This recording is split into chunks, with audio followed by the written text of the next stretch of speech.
Okay sir. கேக்குங்க சார். Okay okay okay sir. இன்னைக்கு ஓகே சார். நம்ம பார்க்கக்கூடிய முக்கியமான ஒரு ஸ்டேட்மெண்ட் என்னன்னா பேலன்ஸ் ஷீட்.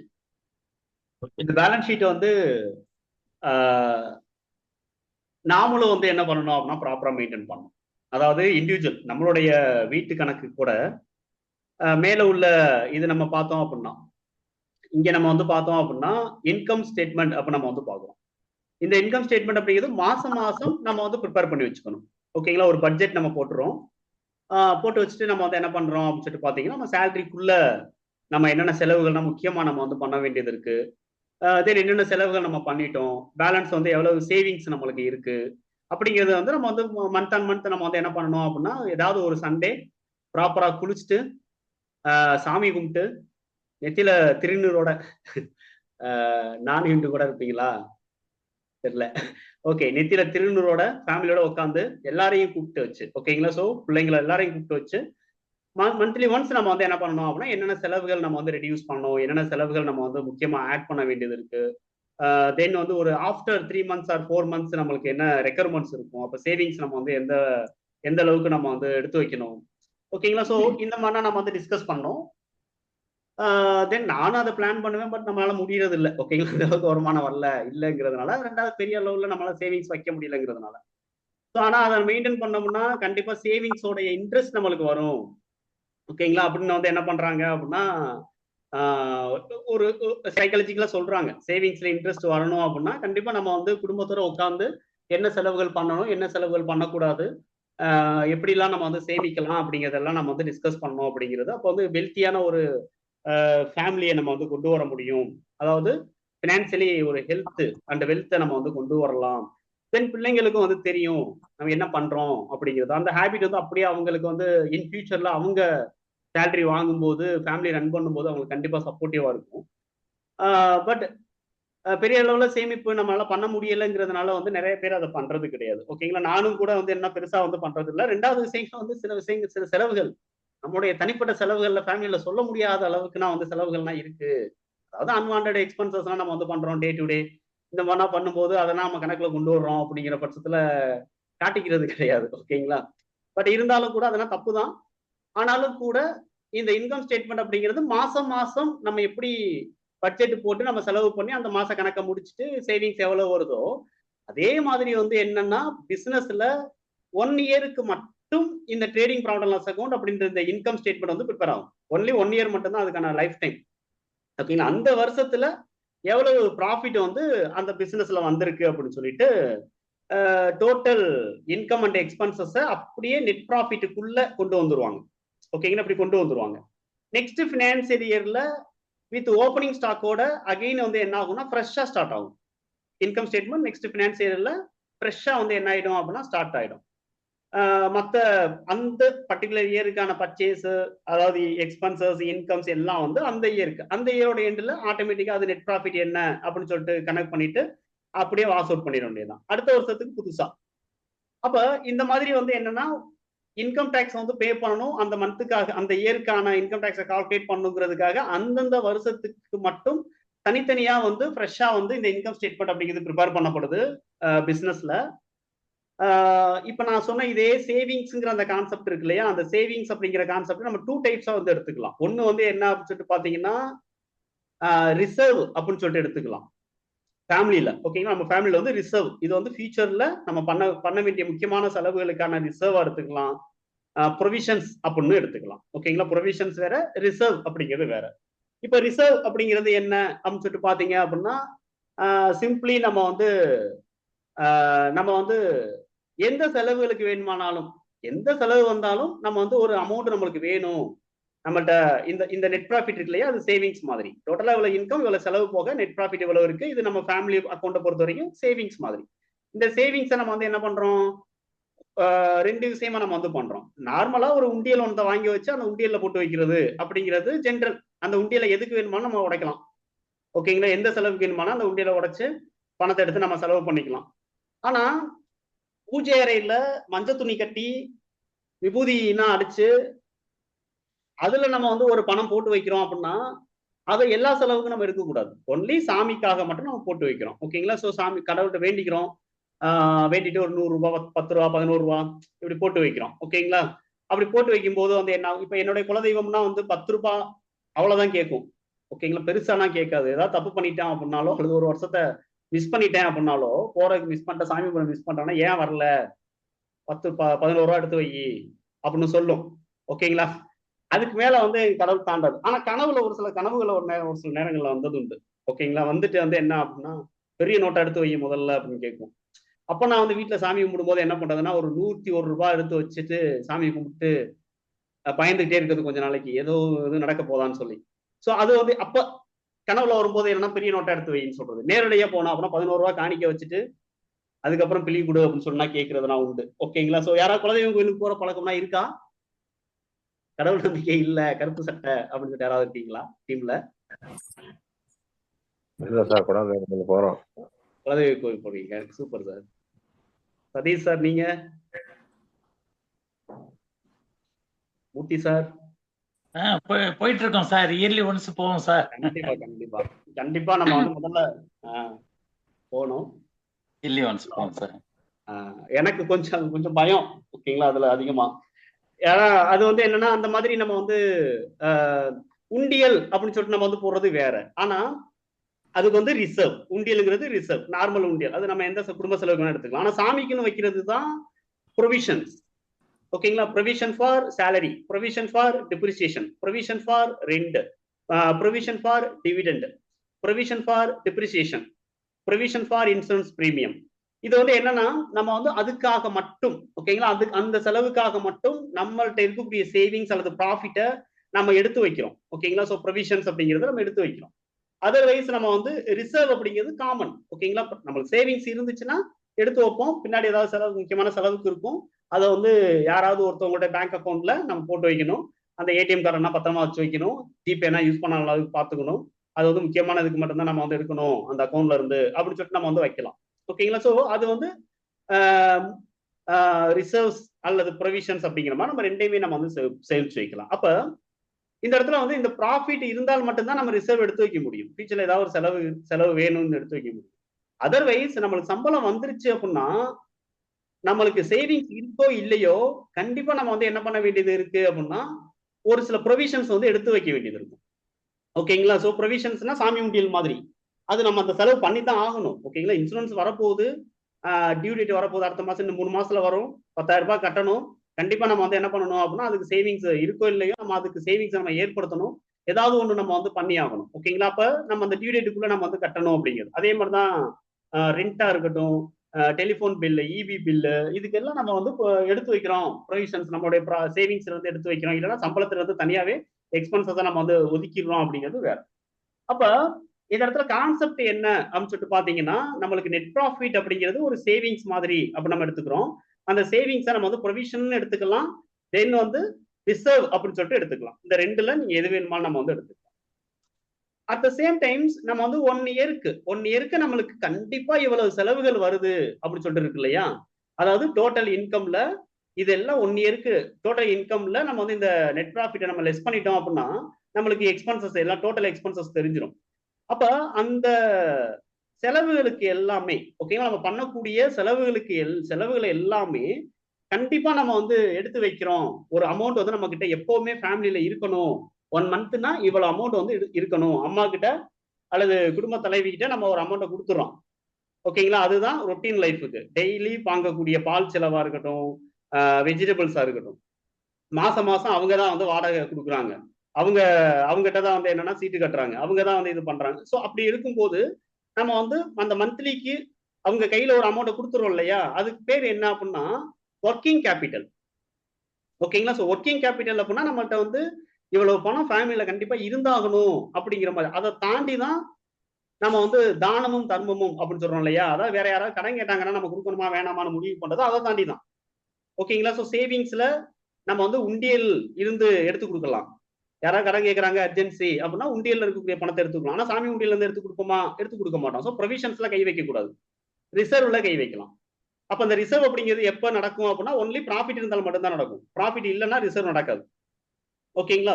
சோ அந்த மாதிரி. ஆனா ப்ரொவிஷன்ஸ் அப்படிங்கிறது என்ன அப்படின்னு சொல்லிட்டு பாத்தீங்கன்னா ப்ராஃபிட் சேவிங்ஸ் இருக்கோ இல்லையோ நம்ம கண்டிப்பா நம்மளுடைய வருமானத்துல அதுக்குன்னு சொல்லிட்டு ஒரு அமௌண்ட் எடுத்து வச்சிடணும். மற்ற செலவுகளை கூட நம்ம ரெடியூஸ் பண்றதுக்கு ட்ரை பண்ணலாமே தவிர நம்ம வந்து ப்ராஃபிட் இல்ல சேவிங்ஸே இல்ல அதனால வந்து எடுத்து வைக்காம போட்டோம் அப்படின்னா நம்ம பண்ண முடியாது. இஎம்ஐனா அந்த மாதிரி தான், பேங்க் நான் வந்து நின்றுவான். ஓகேங்களா? ஸோ அந்த மாதிரி வந்து என்ன அப்படின்னு சொல்லிட்டு பாத்தீங்கன்னா இந்த இடத்துல ப்ராஃபிட் அப்படிங்கிறது ஒட்டு மொத்தமா ஓனர் வந்து அவருடைய சொந்த பணம் வீட்டுக்கு எடுத்துட்டு போகலாம் அப்படிங்கிற கான்செப்ட் இங்க கிடையாது. தென் ஒன்லி 1 இயருக்காக மட்டும் இந்த இன்கம் ஸ்டேட்மெண்ட் அப்படிங்கிறது ப்ரிப்பேர் பண்ணப்படுது. இப்ப நம்ம வந்து லோனுக்கு அப்ளை பண்றோம். ஓகேங்களா? நாம இண்டிவிஜுவலா, நான் பிசினஸை பத்தி பேசல. இப்ப இண்டிவிஜுவலா நீங்க வந்து ஒரு சேலரி பீப்புள், நீங்க போயிட்டு லோனுக்கு அப்ளை பண்றீங்க. லோனுக்கு நீங்க அப்ளை பண்ணும்போது என்ன பண்ணுவாங்க அப்படின்னா முதல்ல அவங்க செக் பண்றது என்னவா இருக்கும்?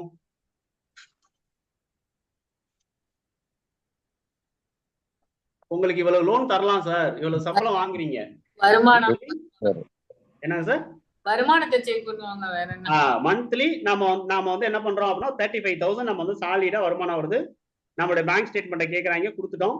அதுல பாத்தீங்கன்னா கரெக்டா அந்த சேலரி டேட்ல 35,000 34,000 லீவ் எடுத்திருந்தா இந்த மாதிரி வந்து கரெக்டா வந்துகிட்டு இருக்கு. 3 மாசம் அவங்க கேட்கறாங்க, அதுல வந்து இருக்கு. அப்படி இருந்தாப்புல 40% லோன் கொடுத்துருவாங்களா normal organised bank? CIBIL score நல்லா இருந்தா தான் கொடுப்பாங்க. Very good. சோ இந்த கான்செப்ட் தான் மெயின். சிவில் ஸ்கோர் தான் மெயின். இப்ப நான் முதல்ல நான் வந்து லோன் எடுக்கும்போது எனக்கு வந்து தரல. ஏன் அப்படின்னா சிவில் ஸ்கோரே இல்லை. ஏன்னா இது வரைக்கும் நான் லோன் வாங்கி நான் கட்டினது கிடையாது. ஓகேங்களா? லோன் வாங்கி கட்டினது கிடையாது. அப்போ எனக்கு என்னுடைய பேமெண்ட் பெர்ஃபார்மன்ஸ் என்னன்னு அவங்களால கண்டுபிடிக்க முடியல. நான் வந்து ஜென்யூனா பேமெண்ட் பண்றேனா அப்படிங்கிறது அவங்களுக்கு தெரியல. அப்போ வந்து என்ன ஆகுது அப்படின்னு சொல்லிட்டு பாத்தீங்கன்னா ஏதாவது ஒரு கமர்ஷியல் லோன் எடுங்க, ஒரு போன் வந்து இஎம்ஐல எடுங்க, இல்லைன்னா ஒரு கிரெடிட் கார்டு அப்ளை பண்ணிட்டு இஎம்ஐல ஏதாவது எடுத்து ஒரு கரெக்டா டீடைல் இல்லாம கரெக்டா கட்டிட்டே வந்துருங்க.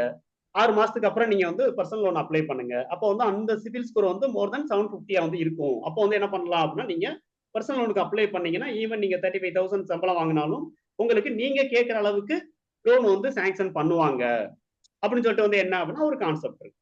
ஓகேங்களா? அப்ப அந்த சிவில் ஸ்கோர் அப்படிங்கிறது எதை சொல்லுதுன்னா வருமானத்தை சொல்லல. சிவில் ஸ்கோருங்கிறது எதை சொல்லுது? நம்மளோட வருமானத்தை சொல்றது கிடையாது, நம்மளுடைய பேமெண்ட் பெர்ஃபார்மன்ஸ் சொல்லுது. கரெக்டா டியூ இல்லாம பேமெண்ட் பண்றோமா, தென் வந்து பெனால்டி அந்த இது சார்ஜஸ் இல்லாம நம்ம வந்து பேமெண்ட் பண்றோமா? ஓகேங்களா? இதைத்தான் வந்து என்ன அப்படின்னா சிவில் ஸ்கோர் சொல்லுது. ஆனா இந்த வருமானம் அப்படிங்கிறதும் கன்சிடர் பண்ணுவாங்க. ஓகேங்களா? இப்ப நம்ம வந்து 35,000 நம்ம 3 மாசம் வாங்குறோம் சார், ஆனா எனக்கு லோன் வந்து மோர் தென் 40% விட என்னுடைய வருமானத்துல இருந்து மோர் தென் 40% விட அதிகமா வருது. நான் வந்து ஒரு ஐசிஐசிஐ பேங்க்லயும் ஒரு நார்மல் ஆக்சிஸ் பேங்க்லயும் நான் வந்து லோன் வாங்க ட்ரை பண்றேன். 40% தான் அவங்க தருவாங்க ஐசிஐசிஐ பேங்க்னா. அதுக்கு மேல நம்மளுக்கு வந்து கண்டிப்பா தர மாட்டாங்க. அப்ப அதுக்கு மேல வேணும் அப்படின்னா நான் ஆர்கனைஸ்டு பேங்க்ல போயிட்டு நம்ம வந்து அப்ளை பண்ணணும். ஓகேங்களா? அங்கே இன்ட்ரெஸ்ட் ரேட் வந்து அதிகமா இருக்கும். இந்த மாதிரியான பிரச்சனைகள் இருக்கு. வந்து இப்ப 40% வந்து கண்டிப்பா தர மாட்டாங்க சார், ஏன்னா உங்களுக்கு பேமெண்ட் பெர்ஃபார்மன்ஸே இல்லை. ஆனாலும் கூட உங்க சேலரிக்கு இவ்வளவுக்குள்ள நீங்க வாங்கலாம், இந்த அமௌண்ட்டுக்குள்ள நீங்க வந்து ட்ரை பண்ணி பாருங்க, இவ்வளவுதான் வரும். இல்லைன்னா சிவில் ஸ்கோர் இருந்துச்சுன்னா உங்களுக்கு 40%குள்ள தந்துருவாங்க, நீ கேட்கறதுக்குள்ள அது வந்துரும் அப்படிங்கிற மாதிரி வந்து என்ன பண்ணுவாங்க அப்படின்னா, அதாவது நம்மளுடைய சேலரி மந்த்லி இஎம்ஐ அதோடைய பெர்சன்டேஜ் வந்து நம்மளுக்கு 40%குள்ள இருக்கணும் அப்படிங்கிறத வந்து கால்குலேட் பண்ணுவாங்க. ஓகேங்களா? ஸோ சஃபர் ஆயிடக்கூடாது அப்படிங்கிறதுக்காக ரிமைனிங் இந்த மாதிரி.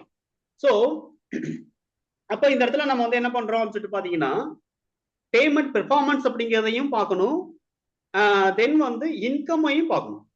அப்ப நம்ம வந்து ஒரு பிசினஸ் வந்து லோனுக்கு அப்ளை பண்றாங்க அப்படின்னா இன்கம் என்ன, அவங்களுடைய அந்த பிசினஸ் உடைய ஆனுவல் இன்கம் என்ன, மந்த்லி இன்கம் என்ன, குவார்டர்லி இன்கம் என்ன அப்படிங்கிறது பார்ப்பாங்க. அப்ப லாஸ்ட் 5 இயர்ஸுக்கான இன்கம் ஸ்டேட்மெண்ட்டை வந்து கேட்பாங்க. ஆனா இந்த இன்கம் ஸ்டேட்மெண்ட் எப்படி இருக்கணும் அப்படின்னா ஆடிட் பண்ணப்பட்டதா இருக்கும். ஆடிட்டர் ஆபீஸ்ல இருந்து இன்கம் டாக்ஸ் ஃபைல் பண்ணப்பட்ட இன்கமா இருக்கும். ஓகேங்களா? இன்கம் ஸ்டேட்மெண்டா இருக்கணும். அப்ப நம்ம வந்து ஐடிஆர் நம்மளுடைய இன்கம் டாக்ஸ் ரிட்டர்னை தான் நம்ம வந்து கொடுக்க வேண்டியது இருக்கு. ஓகேங்களா? பிசினஸ்ல இன்கம் டாக்ஸ் ரிட்டர்ன். இதே இண்டிவிஜுவலா இருக்கும்போது நம்ம என்ன பண்றோம், பேங்கோடைய பிடிஎஃப் மட்டும் நம்ம அனுப்பிடுறோம். அதான் வந்து இன்கம் ஸ்டேட்மெண்ட்டா அவங்க கன்ஃபார்ம் பண்றதுக்கு. மற்றபடி வந்து வேற எதையுமே நம்ம வந்து கொடுக்க போறது, சேலரி ஸ்லிப் கொடுக்கலாம், தென் அதர் பர்சனல் ப்ரூஃப் வந்து நம்ம வந்து கொடுப்போம் கேஒசி பர்பஸ்க்காக. மற்றபடி பேங்க் பிசினஸ் சொல்லிட்டு பார்க்கும்போது அவங்க இன்கம் ஸ்டேட்மெண்ட் அப்படிங்கிறது வந்து ஐடி ரிட்டர்ன் ஃபைல் பண்ணப்பட்ட நீங்க இன்கம் ஸ்டேட்மெண்ட் கொடுங்கன்னு கேட்பாங்க. அது 5 வருஷத்துக்கானது கொடுங்கன்னு சொல்லி. அப்ப அந்த 5 இயர்ஸுக்கானதை அவங்க ப்ராப்பரா வந்து என்ன பண்ணிக்கிறாங்கன்னா ஒரு அசூரன்ஸ் எடுத்துக்கிடுவாங்க.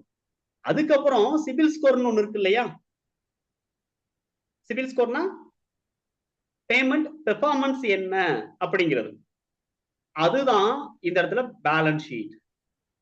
ஓகேங்களா? அதுதான் balance sheet. So payment performance என்ன, ரீபேயிங் கெப்பாசிட்டி என்ன, பாரோயிங் கெப்பாசிட்டி என்ன அப்படின்னு சொல்லக்கூடியது தான் இந்த பேலன்ஸ் ஷீட் அப்படின்னு சொல்லக்கூடிய ஃபினான்சியல் ஸ்டேட்மெண்ட். எக்ஸாக்ட் ஃபினான்சியல் ஸ்டேட்மெண்டா இதுதான்.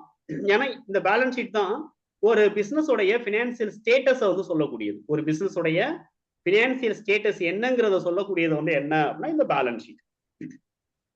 இந்த பேலன்ஸ் ஷீட்டை நம்ம வந்து எப்படி சொல்லக்கூடாது அப்படின்னு சொல்லிட்டு பாத்தீங்கன்னா, டெபிட் அண்ட் கிரெடிட்னு சொல்லிட்டு இதை பிரிக்க கூடாது. லெஃப்ட் சைடு வந்து டெபிட் அப்படின்னும், ரைட் சைடு வந்து கிரெடிட் அப்படின்னா இதை நம்ம இதை வந்து பிரிக்க கூடாது. லெஃப்ட் சைடு வந்து லயபிலிட்டி, ரைட் சைடு அசெட்ஸ்ன்னு சொல்லலாம். இல்லைன்னா அசெட் லெஃப்ட் சைடு வச்சுக்கிறாங்க வச்சுக்கிறீங்க, லயபிலிட்டி ரைட் சைடு வச்சுக்கிறாங்க வச்சுக்கிறோம். அதுக்கு இதுல வந்து ரெஸ்ட்ரிக்ஷன்லாம் கிடையாது. நம்ம இஷ்டம். நம்ம வந்து அசெட்டை ஃபர்ஸ்ட் வைக்கிறோம், லயபிலிட்டி அடுத்து வைக்கிறோம் அப்படின்னு சொல்லிட்டு நம்ம வந்து எடுத்துக்கலாம். ரெண்டாவது, இன்கம் ஸ்டேட்மெண்ட்ங்கிறது இயர்லி ஒன்ஸ் மட்டும் ப்ரிப்பேர் ஆகும். நெக்ஸ்ட் இயருக்கு ஃப்ரெஷ்ஷா ஓப்பனிங் ஸ்டாக்கோட ஸ்டார்ட் ஆகும். ஆனா இந்த பேலன்ஸ் ஷீட் அப்படிங்கிறது அந்த மாதிரி கிடையாது. பேலன்ஸ் ஷீட் வந்து இந்த இயரோடைய க்ளோசிங் பேலன்ஸ் வந்து என்ன ஆகும் அப்படின்னா நெக்ஸ்ட் இயருக்கு ஓப்பனிங் பேலன்ஸா கேரி ஓவர் ஆயிடும். அதுக்கப்புறம் அந்த இயருக்கான அசெட்ஸ் அண்ட் லயபிலிட்டிஸோடைய க்ளோசிங் வந்து நெக்ஸ்ட் இயருக்கு ஓப்பன் ஆகும். அப்ப ஒரு 5 இயர்ஸோடைய பேலன்ஸ் ஷீட்டை நம்ம எடுத்து பார்த்தோம் அப்படின்னா க்ரோவிங்ஸ் வந்து தெரியும். அந்த பிசினஸ் உடைய க்ரோவிங்ஸ் என்ன அப்படிங்கிறது தெரியும். அந்த பிசினஸ் உடைய ரீபேயிங் கெப்பாசிட்டி என்னங்கிறது தெரியும். ஓகேங்களா? ஸோ லாஸ்ட் இயர் இந்த லயபிலிட்டி என்ன, இந்த இயர் இந்த லயபிலிட்டி என்ன, லாஸ்ட் இயர் இந்த அசெட் என்ன, இந்த இயர் இந்த அசெட் என்ன, அதுல எந்த அளவுக்கு பெர்சன்டேஜ்ல இன்க்ரீஸ் ஆகிட்டு இருக்கு, லயபிலிட்டி எந்த அளவுக்கு டிக்ரீஸ் ஆகிட்டு இருக்கு. ஓகேங்களா? அப்ப அந்த லயபிலிட்டி அப்படின்னு சொல்றதுக்கான மீனிங் வந்து உங்களுக்கு ஈஸியா இப்பவே உங்களுக்கு தெரிஞ்சிருக்கும். ஓகேங்களா? நான் இப்ப சொன்ன எக்ஸாம்பிள்ஸ்லயே லயபிலிட்டிஸ்னா என்ன அப்படிங்கிறது தெரிஞ்சிருக்கும். ஸோ லயபிலிட்டிஸ் அப்படின்னா பிசினஸ் வெளியில கொடுக்க வேண்டியதுன்னு அர்த்தம். பிசினஸ் வெளியில கொடுக்க வேண்டியது, பே பண்ண வேண்டியது அப்படின்னு அர்த்தம். தென் அசெட் அப்படிங்கிறது அந்த பிசினஸ் அவங்களுக்கு வந்த அந்த வருமானங்களை எல்லாம், அந்த ரிசீப்ஸ் எல்லாம் என்ன ஃபார்ம்ல வச்சிருக்கு அப்படிங்கிறது தான் அசெட். ஓகேங்களா? எந்த ஃபார்ம்ல வச்சிருக்குங்கிறது தான் அசெட். ஓகேங்களா? சோ இந்த அசெட்ஸ் அண்ட் லயபிலிட்டிஸ் அப்படிங்கிறது வந்து என்ன அப்படின்னு சொல்லிட்டு பாத்தீங்கன்னா ரொம்ப ரொம்ப முக்கியமான ஒரு ரிப்போர்ட். இது கண்டிப்பா இது வந்து டேலி ஆயிருக்கணும். ஓகேங்களா? ரெண்டு சைடும் டேலி ஆயிருக்கணும். ஆனா இந்த இன்கம் ஸ்டேட்மெண்ட்ல ட்ரேடிங் அக்கௌண்ட்டை பாத்தீங்கன்னா பேலன்சிங் ஃபிகர் இருக்கு. ஏன்னா இன்கம் அதிகமாகவும் எக்ஸ்பென்சஸ் கம்மியாகவும் இருந்தா ப்ராஃபிட் அண்ட் அதாவது கிராஸ் ப்ராஃபிட் அப்படின்னு சொல்லிட்டு பேலன்சிங் ஃபிகர் நாம கால்குலேட் பண்றோம். அதே மாதிரி நெட் ப்ராஃபிட் அப்படிங்கிற ஒரு பேலன்சிங் ஃபிகர் இருக்கு. ஏன்னா இன்கம் அதிகமாகும், gross profit and other income அதிகமாகவும் எக்ஸ்பென்சஸ் கம்மியாகவும் இருந்தா நெட் ப்ராஃபிட்ங்கிறது நாம அரைவ் பண்ணி கொண்டு வரோம். ஆனா பேலன்ஸ் ஷீட்ல நம்ம அரைவ் பண்ணி கொண்டு வர்றதுக்கு பேலன்சிங் ஃபிகர்னா இருக்காது. இது கண்டிப்பா வந்து என்ன பண்ணணும் அப்படின்னா அசெட்ஸுக்கு ஈக்குவலா லயபிலிட்டிஸ் அப்படிங்கிறது இருக்கணும், லயபிலிட்டிக்கு ஈக்குவலா அசெட்ஸ் அப்படிங்கிறதும் இருக்கணும். இங்க பேலன்சிங் ஃபிகரே இருக்காது. ஓகேங்களா? சோ எதுக்காக அப்படின்னா ஒரு பிசினஸ்ல கோல்டன் ரூல் அப்படிங்கிறது ஒண்ணு இருக்கு. அதை பத்தி நான் வந்து பின்னாடி டிஸ்கஸ் பண்ண போறோம். கோல்டன் ரூல்ல வந்து ஒவ்வொரு பில்லுக்கும் ஒவ்வொரு டிரான்சாக்ஷனையும் ஈக்குவல் டெபிட் அண்ட் ஈக்குவல் கிரெடிட்ல நம்ம வந்து ரெக்கார்ட் பண்ணிக்கிட்டு இருக்கோம். ஓகேங்களா? ஒவ்வொரு டிரான்சாக்ஷனையும் ரிசீவிங் பெனிஃபிட், கிவிங் பெனிஃபிட் அப்படின்னு ஒண்ணு இருக்கு. ஸோ ரிசீவிங் பெனிஃபிட் அப்படிங்கிறத டெபிட்டாவும், கிவிங் பெனிஃபிட் அப்படிங்கிறத கிரெடிட்டாவும் நம்ம வந்து ரெக்கார்ட் பண்றோம். ஓகேங்களா? இதைத்தான் லூகா பாசியோலி அப்படிங்கிற அந்த பர்டிகுலர் பர்சன் வந்து நம்மளுக்கு ரூல் கொடுத்துருக்காரு. அந்த ரூல் படி அக்கௌண்ட்ஸ் மெயின்டைன் பண்றதுனால அசெட்ஸுக்கு ஈக்குவலா லயபிலிட்டி எப்பவுமே இருக்கும். ஓகேங்களா? நம்ம வந்து அதுல பேலன்சிங் ஃபிகர் இருக்க வாய்ப்பு கிடையாது. அப்ப ஏன் சார் மேல மட்டும் trading profit loss account income statement மட்டும் அந்த மாதிரி இல்ல அப்படின்னு நீங்க கேட்கலாம். ஏன் இங்க மட்டும் அது இல்லைன்னா நம்ம ஸ்டாக்கை வந்து வாங்கின ரேட்டுக்கு விற்கிறது கிடையாது. இங்க வாங்கின ரேட்டுக்கு நம்ம வந்து விற்கிறது கிடையாது. அங்க நம்ம என்ன பண்றோம் அப்படின்னா மார்ஜின் வைக்கிறோம். அப்ப சேல் பிரைஸ் அப்படிங்கிறது மார்ஜினோட சேர்த்து வரக்கூடிய பிரைஸா இருக்கு. பர்ச்சேஸ் பிரைஸ் அப்படிங்கிறது பிஃபோர் மார்ஜினா இருக்கு. ஓகேங்களா? சோ அதனால நம்ம வந்து என்ன பண்றோம் அப்படின்னா இங்க கண்டிப்பா வந்து இந்த பேலன்சிங் ஃபிகர் அப்படிங்கிறது நம்மளுக்கு வரும், டேலி ஆகாது. ஓகேங்களா? டைரக்டா டேலி ஆகாது, பேலன்சிங் ஃபிகர் அப்படிங்கிறது இருக்கும். ஆனா பேலன்ஸ் ஷீட்டை பொறுத்த வரைக்கும் நம்மளுக்கு பேலன்சிங் ஃபிகர் அப்படிங்கிற ஒரு கான்செப்ட் இல்ல. Asset should be equal to liabilities அப்படின்னு நம்ம வந்து இங்க பாக்குறோம். ஓகேங்களா? இது வந்து நீங்க ரெண்டாவதா நீங்க வந்து தெரிஞ்சுக்க வேண்டியது. நம்பர் 1 நீங்க தெரிஞ்சுக்க வேண்டியது பேலன்ஸ் ஷீட்ல என்ன அப்படின்னா பேலன்ஸ் ஷீட் வந்து லாஸ்ட் இயர் க்ளோசிங் பேலன்ஸை current year opening balance, last year closing balance next இயருக்கு கேரி ஓவர் ஆயிடும். கேரி ஓவர் ஆயிட்டு அதுக்கப்புறம் வந்து வேல்யூஸ் வந்து ஆட் ஆகிட்டே வரும். அது வந்து கண்டினியூட்டி அப்படிங்கிறது இருந்துகிட்டே இருக்கும். ஓகேங்களா, இது நம்பர் 1 பாயிண்ட். ஆனா இன்கம் ஸ்டேட்மெண்ட்ல அந்த கண்டினியூட்டி இருக்காது. ஓப்பனிங் ஸ்டாக் மட்டும் தான் நெக்ஸ்ட் இயருக்கு டிரான்ஸ்ஃபர் ஆகிட்டு வருமே தவிர ஃப்ரெஷ்ஷா தான் ப்ரிப்பேர் ஆகும். தென் பேலன்ஸ் ஷீட்டை பொறுத்த வரைக்கும் டெபிட் அண்ட் கிரெடிட்ங்கிற கான்செப்ட் கிடையாது, அசெட்ஸ் அண்ட் லயபிலிட்டிஸ் அப்படிங்கிறது தான் கான்செப்ட். ஓகேங்களா, இதை டெபிட் கிரெடிட் அப்படின்னு நம்ம பிரிக்க கூடாது, அசெட்ஸ் லயபிலிட்டிஸ்னு பிரிக்கணும். இது ரெண்டாவதா நீங்க தெரிஞ்சுக்க வேண்டியது. மூணாவது நான் சொன்ன எக்ஸ்பிளனேஷன் என்னன்னா, லயபிலிட்டிஸ் அப்படிங்கிறது அந்த பிசினஸ் வெளியில கொடுக்க வேண்டிய அமௌண்ட் அப்படிங்கிறத நீங்க தெரிஞ்சுக்கணும். இப்ப இந்த இடத்துல இந்த பேலன்ஸ் ஷீட் வந்து எப்படி ப்ரிப்பேர் ஆகும் அப்படின்னா, இந்த பிசினஸ் வந்து ஒரு தனி என்டிட்டி அப்படிங்கிற மாதிரி பிளான் ஆகும். இந்த பிசினஸ் ஒரு தனி என்டிட்டி அப்படிங்கிற மாதிரி. தனி என்டிட்டினா இந்த பிசினஸ் வந்து ஒரு தனி பர்சன். ஓகேங்களா, இந்த பிசினஸ் வந்து ஒரு தனி பர்சன். ஓகே, இப்போ உதாரணத்துக்கு நம்ம பார்த்தோம் அப்படின்னா,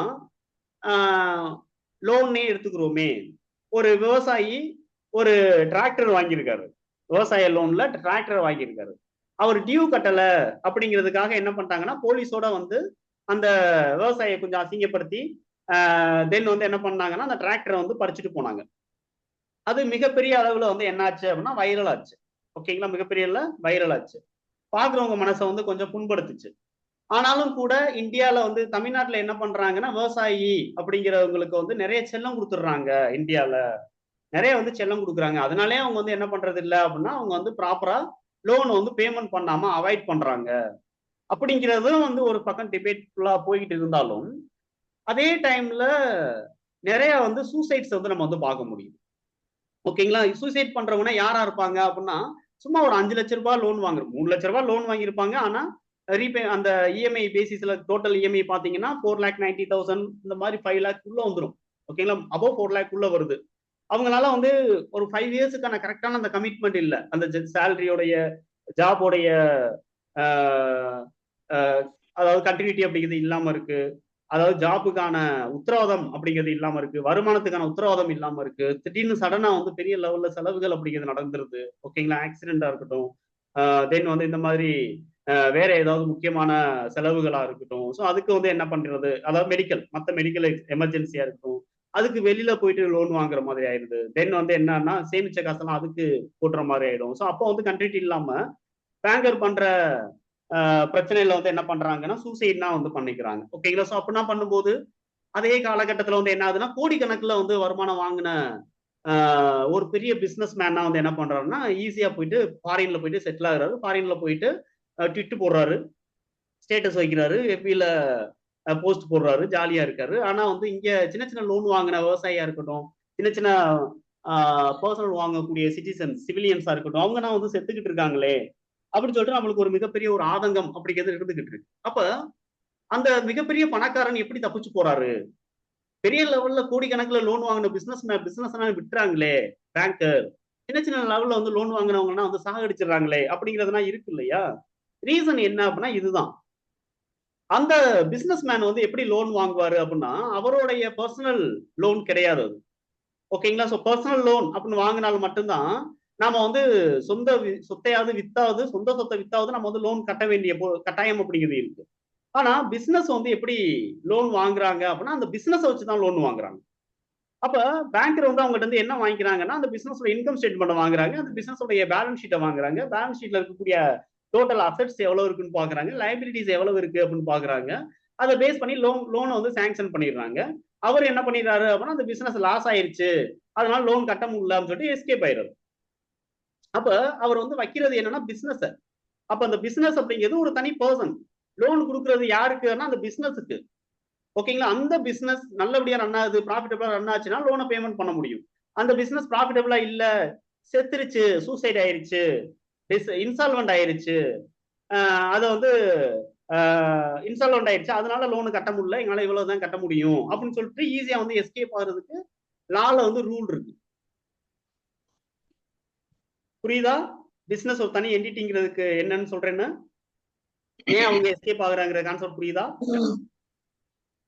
இதை கேள்விப்பட்டீங்களா அதுக்கு முன்னாடி? சார் அது என்டிடி தனியா இருந்தாலும் அவங்க நேம்ல தானே சார் இருக்கும். Very good. இப்ப அடுத்த பாயிண்ட் அதுதான் சொல்ல வந்தேன். ஓகே. சோ இப்போ வந்து என்னன்னா அவங்க நேம் அப்படின்னு இருக்கும்போது இந்த இடத்துல வந்து பிசினஸ் உடைய ஸ்டேட்டஸ் அப்படின்னு ஒண்ணு இருக்கு. இப்ப நான் வந்து ஒரு இண்டிவிஜுவல் பர்சன், நான் போயிட்டு ஒரு பிசினஸ் வந்து ஸ்டார்ட் பண்றேன். பிசினஸ் ஸ்டார்ட் பண்ணும்போது வந்து என்ன பண்றேன் அப்படின்னு சொல்லிட்டு பாத்தீங்கன்னா, நான் ஒரு அக்ரிமெண்ட் போடுறேன். ஓகேங்களா? ஒரு அக்ரிமெண்ட், அதாவது சேல் அக்ரிமெண்ட் நான் போடுறேன்னா, என்னைய நம்பி ப்ராடக்ட் வந்து என்ன பண்றாங்கன்னா என்னுடைய சர்வீஸ் வந்து ரிசீவ் பண்றவங்க இருப்பாங்க, என்னை மட்டும் நம்பி. ஓகேங்களா? ஒரு எஜுகேஷனா இருக்கட்டும், ஷார்ட் டேர்ம் சர்வீசஸா இருக்கட்டும், தென் வந்து ஒரு சினிமா மேக்கிங்கா இருக்கக்கூடிய சினிமா ப்ரொடக்ஷனா இருக்கட்டும், ஹாஸ்பிட்டாலிட்டியா இருக்கட்டும், லீகல் அட்வொகேட்டா இருக்கட்டும், இவங்கெல்லாம் வந்து என்னன்னா ஷார்ட் டேர்ம். ஓகேங்களா? இப்போ வந்து நீங்க வர்றீங்க, 2700 ரூபாய் பேமெண்ட் பண்றீங்க, ஒரு மாசம் கிளாஸ் அட்டன் பண்றீங்க, போயிடுறீங்க. அப்ப நீங்க வந்து என்னை நம்பலாம். ஆனா இன்னும் யாருக்குமே வந்து உங்கள யாருக்குமே என்னோட ஃபேஸ் தெரியாது. கரெக்டா? ஓகே யாருக்குமே சார். ஓகே. தெரியாதுல்ல? நேம் தெரியுங்க யாருன்னு. யாருமே தெரியாது. ஆனா நீங்க பேமெண்ட் பண்றீங்க. ரீசன் என்ன அப்படின்னா யூடியூப். ஓகேங்களா? யூடியூப் பாக்குறீங்க. ஸோ நிறைய சஸ்டைனபிளா வந்து கொடுத்துக்கிட்டு இருக்காரு. ரெண்டாவது நல்லா எக்ஸ்பிளைன் பண்றாரு. நம்ம என்ன ஒரு மாசம் தானே, லாஸ் ஆனாலும் பரவாயில்ல பாத்துக்குருவோம் அப்படின்னு சொல்லிட்டு பேமெண்ட் பண்றாங்க. அதுலயும் நம்ம டீம்ல ஒரு சார் இருக்காரு, சீனிவாசன் சார். அவர் உடம்பு சரியில்லாத. ஓகேங்களா? இத்தனைக்கும் அவர் வந்து என்னன்னா வீடியோ மட்டும் எனக்கு இருந்தா கூட போதும் சார், நான் படிச்சுக்கிறேன் சார், பணம் ஒன்றும் பிரச்சனை இல்லை சார், கட்டுறேன் சார் சொல்லிட்டு கட்டுறாங்க. சோ இது வந்து ஷார்ட் டேர்ம். அப்போ எனக்கு வந்து என்னன்னா நான் போயிட்டு இதை வந்து நான் வந்து உங்க கூட அக்ரிமெண்ட் வைக்கிறதுக்கு நான் ஒரு பிசினஸா அப்படின்னு யாராவது கேட்டீங்களான்னா கேட்கல. உங்க பிசினஸ் ஆபீஸ் எங்க இருக்கு அப்படின்னு யாரும் கேட்கலன்ட்டு இது வரைக்கும். உங்க பிசினஸ் எக்ஸாக்ட் பிசினஸ் நேம் என்னன்னு கேட்கல. அப்ப நான் யாருன்னா ஒரு ப்ரொப்ரேட்டர். ஓகேங்களா? நான் யாரு? ஒரு ப்ரொப்ரேட்டர், சோல் ட்ரேடர். ஓகேங்களா? அப்ப நான் வந்து என்ன பண்றேன் அப்படின்னா, நான் என்னுடைய பிசினஸ் போயிட்டு அக்ரிமெண்ட்டுக்காக நான் போயிட்டு ஒரு கரண்ட் அக்கௌண்ட் ஓபன் பண்ணணுமா? அவசியம் கிடையாது. இப்ப நீங்க என்ன பண்றீங்க? சிடிசி டாக்ஸ் எஜுகேஷன்ல இருந்து பேசுறேன்னு நான் சொல்றேன். நீங்க டக்குன்னு வந்து ஜிபேல அமௌண்ட் அனுப்புறீங்க. அதுல சிடிசி டாக்ஸ் எஜுகேஷன் இருக்கு இல்ல? அதுல ப்ரொபூன் தான் இருக்கு. ஆனா பேமெண்ட் பண்றீங்க. ஓகேங்களா? இல்லையே, இது என்னது ஒரு இண்டிவிஜுவல் பர்சன் நேமா இருக்கு, ஐயோ நம்ம பேமெண்ட் பண்ணோம் அப்படின்னா ஏதாவது ஃப்ராட் ஆக வாய்ப்பு இருக்கு, நிறைய லிங்க்ல வந்து ஏமாந்தவங்க நிறைய பேர் இருக்காங்களே. ரீசெண்டா கேரளால வந்து என்னன்னா போன மாசம் வந்து 1 கோடி ரூபாய் 4 கோடி ரூபாய் வரைக்கும் வந்து எஜுகேஷன்ல ஏமாத்திருக்காங்க. ஓகேங்களா? சோ அந்த மாதிரிலாம் வந்து நடந்துகிட்டு இருக்கே, நம்ம போயிட்டு பேமெண்ட் பண்ணலாமா அப்படின்னு சொல்லிட்டு வந்து என்ன அப்படின்னா நீங்க யோசிக்கல. ஓகேங்களா? ஒருவேளை கோர்ஸோடைய ஃபீஸ் வந்து 2,70,000 இருந்துச்சுன்னு வச்சுக்கோங்களேன், யோசிப்பீங்களா மாட்டீங்களா? யோசிப்பேன் சார்.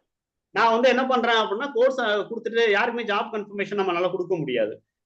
ஏன்னா அதுக்கு நான் தனியா இன்னும் நான் ஒர்க் பண்ணல. ஓகேங்களா?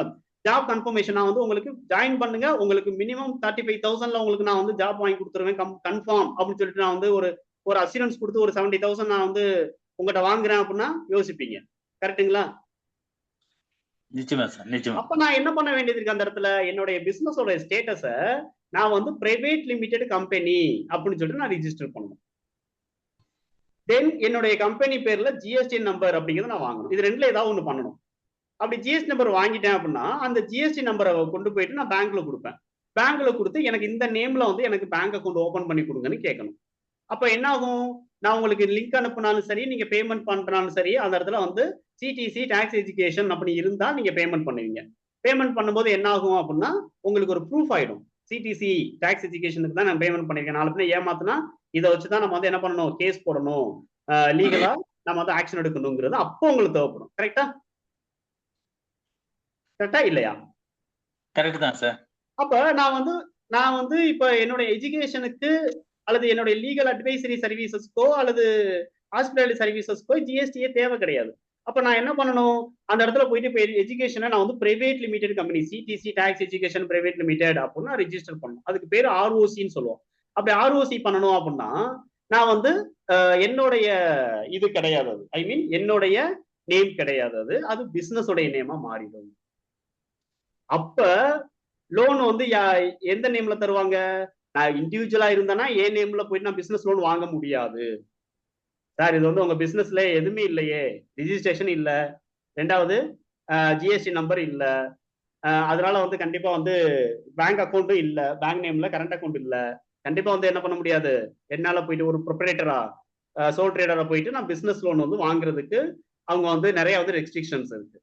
ஆனா நான் பிரைவேட் லிமிடெட் கம்பெனியா ரெஜிஸ்டர் பண்ணிட்டேன்னா அந்த பிரைவேட் ஆர்ஓசி நம்பரை வச்சு ஓகேங்களா, சின் நம்பர் அப்படின்னு ஒன்று கொடுத்துருவாங்க, கார்பரேட் ஐடென்டிபிகேஷன் நம்பர்னு ஒன்று கொடுத்துருவாங்க.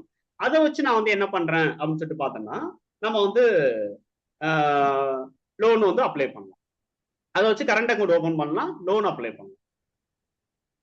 அப்போ வந்து பேங்கர் வந்து என்ன பண்ணுவாங்க, என்னுடைய கரண்ட் அக்கௌண்ட்டுக்கு தான் மாற்றுவாங்க, லோனை வந்து கரண்ட் அக்கௌண்ட்டுக்கு தான் மாறும். அப்போ நான் வந்து பிசினஸ் வந்து என்ன பண்ணிடுவேன், பிசினஸோடைய டீடைல்ஸ் மட்டும் தான் கொடுப்பேன். அப்போ யார் இங்க லயபிலிட்டி, பிசினஸ் தான் லயபிலிட்டி. புரியுதுங்களா சார்? இப்ப என்னதான் நம்ம நேம்ல தான் இருக்கு அப்படின்னு சொன்னாலும் நான் இன்னொரு கூட கிளாரிட்டி கொடுக்குறேன். பட் கான்செப்ட் புரியுதா? புரியுது ஆனாலும் கூட வந்து நான் வந்து அப்படி லோன் வாங்கிட்டு பிசினஸ் லோன் வாங்கிட்டு லாஸ் ஆயிடுச்சுன்னு சொல்லிட்டு ஓடினாலும் கூட என்னுடைய சொந்த சொத்தை வித்தாவது நான் வந்து லோன் கட்டி தான் ஆகணும். அந்த பெரிய பணக்காரரா நான் டிஸ்கஸ் பண்ணிக்கிட்டு இருக்கக்கூடிய அந்த பர்சன் யாருன்னு உங்க எல்லாருக்குமே தெரியும். ஓகேங்களா? அவரும் வந்து லோன் கட்டிட்டாரு, அவர்கிட்ட வந்து வாங்காமனா இல்ல, பேங்கர் வாங்கிட்டாங்க. ஓகேங்களா? ஸோ வாங்கல, அப்படியே வந்து கிங்ஃபிஷர் கம்பெனி ஓனரை வந்து விட்டுட்டாங்க. அவர் பேர் மல்லையா, கரெக்டா?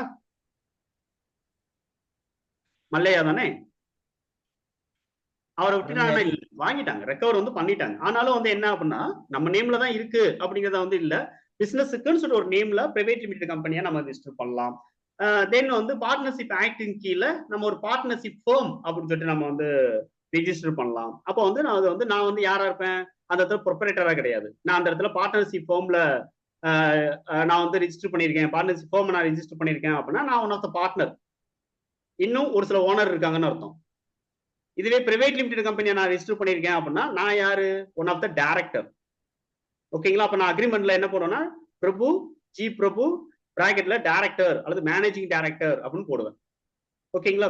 அதர்வைஸ் நான் வந்து என்ன பண்றேன் அப்படின்னு சொல்லிட்டு பாத்தீங்கன்னா என்னுடைய பிசினஸ், எனக்கு நிறைய பிசினஸ் இருக்கு, அல்லது என்னுடைய பிசினஸை நான் ஒரு ப்ரொமோட்டர் கையில ஒப்படைச்சிட்டேன், நீங்களே பார்த்து எதா இருந்தா நீங்க பண்ணுங்க அப்படிங்கிற மாதிரி கொடுத்துறேன். அப்ப நான் ஒருத்தர் அப்பாயிண்ட் பண்ற ஒரு யாரா இருப்பாருன்னா சிஇஓவா இருப்பாரு. அப்ப அவரு வந்து என்ன பண்ணுவாருன்னா சிஇஓ பவர் ஆஃப் அட்டார்னி கொடுக்குற மாதிரி சிஇஓன்னு சைன் பண்ணுவார். பட் அவர் தான் ஓனரான்னு கேட்டா ஓனர் யாரோ ஒருத்தவங்க, பட் அவர் சிஇஓ, அவர் தான் ஃபுல் பொறுப்பு வந்து அவர்கிட்ட தான் இருக்கு அப்படிங்கிற மாதிரி. ஓகேங்களா? ஸோ அந்த மாதிரி ப்ரிப்பரேட்டரா இருந்தாங்கன்னா நான் வந்து ஒரு sole trader company, private limited கம்பெனினா இல்ல, ஆனால் நான் தானே மேனேஜிங் டைரக்டர் அப்படின்னு சொல்லிட்டு நான் போயிட்டு என்ன பண்ணக்கூடாது, அந்த இடத்துல அக்ரிமெண்ட்லனா என்னுடைய பாண்ட் ஷீட் அக்ரிமெண்ட் அந்த லெட்டர் ரேட்லனா போயிட்டு நான் மேனேஜிங் டைரக்டர்னு போடக்கூடாது, சட்டப்படி குற்றமாயிடும். ஓகேங்களா? ஏன்னா நான் பிரைவேட் லிமிடெட் கம்பெனி இருந்தாலும் மட்டும்தான் ஜி பிரபு மேனேஜிங் டைரக்டர்னு சொல்லிட்டு என்னுடைய லெட்டர் நான் வந்து அக்ரிமெண்ட் வச்சுக்கலாம். ஓகேங்களா? ப்ரொப்பரேட்டரா இருக்கிறேன், நான் பிரைவேட் லிமிடெட் கம்பெனி இல்லைன்னா அந்த இடத்துல ப்ரொப்பரேட்டர் அப்படின்னு தான் போட்டாகணும். இன்னமும் விஷால் ஃபிலிம் ஃபேக்டரி இருக்கு இல்லையா, விஷால் ஃபிலிம் ஃபேக்டரி அவர் வந்து என்னன்னா இதுதான் ஐ மீன் ப்ரொப்பரேட்டர் தான் அவங்க.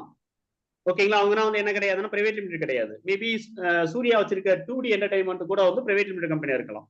ஓகேங்களா? அதர்வைஸ் இவருக்கு வந்து தேவை கிடையாது. ஏன்னா அது ஒரு 5 வருஷம் மேக்சிமம் 5 வருஷம் ப்ராஜெக்ட் இருக்கும், அதுக்கப்புறம் அந்த ப்ராஜெக்ட் முடிஞ்சிடும். அப்போ ப்ரொப்ரேட்டர்ஷிப்லேயே வந்து அவங்க என்ன பண்ணிடுவாங்கன்னா போயிடுவாங்க. ரெண்டாவது பேங்க்ல பெருசா வந்து சினிமாவுக்குன்னா லோன் கொடுக்க மாட்டாங்க.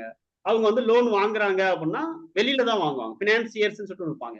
ஓகேங்களா? ஸோ ப்ரொடியூசர் மொத்த பணத்தையும் அவர் போட மாட்டாரு, பினான்சியர்கிட்ட வந்து ஒரு அக்ரிமெண்ட் போட்டு ஒரு லோன் வாங்கிக்குவார். ஓகேங்களா? பினான்ஸ் வந்து வாங்கிக்குவார். அந்த பினான்ஸ்ல இருந்து தான் அவர் வந்து என்ன பண்ணுவாரு அப்படின்னா படத்தை ரிலீஸ் பண்றதுக்கு முன்னாடி அதை செட்டில்மெண்ட் பண்ணிட்டு அதுக்கப்புறம் வந்து மினிமம் கேரண்டி சம்திங்ல வித்துட்டு அந்த படத்தை வந்து ரிலீஸ் பண்ணுவாங்க. ஓகேங்களா? ஸோ அந்த இடத்துல விஷால் கூட வந்து இன்ன வரைக்கும் வந்து VFF, Vishal VVF, okay, Vishal film factory VF. ஓகேங்களா?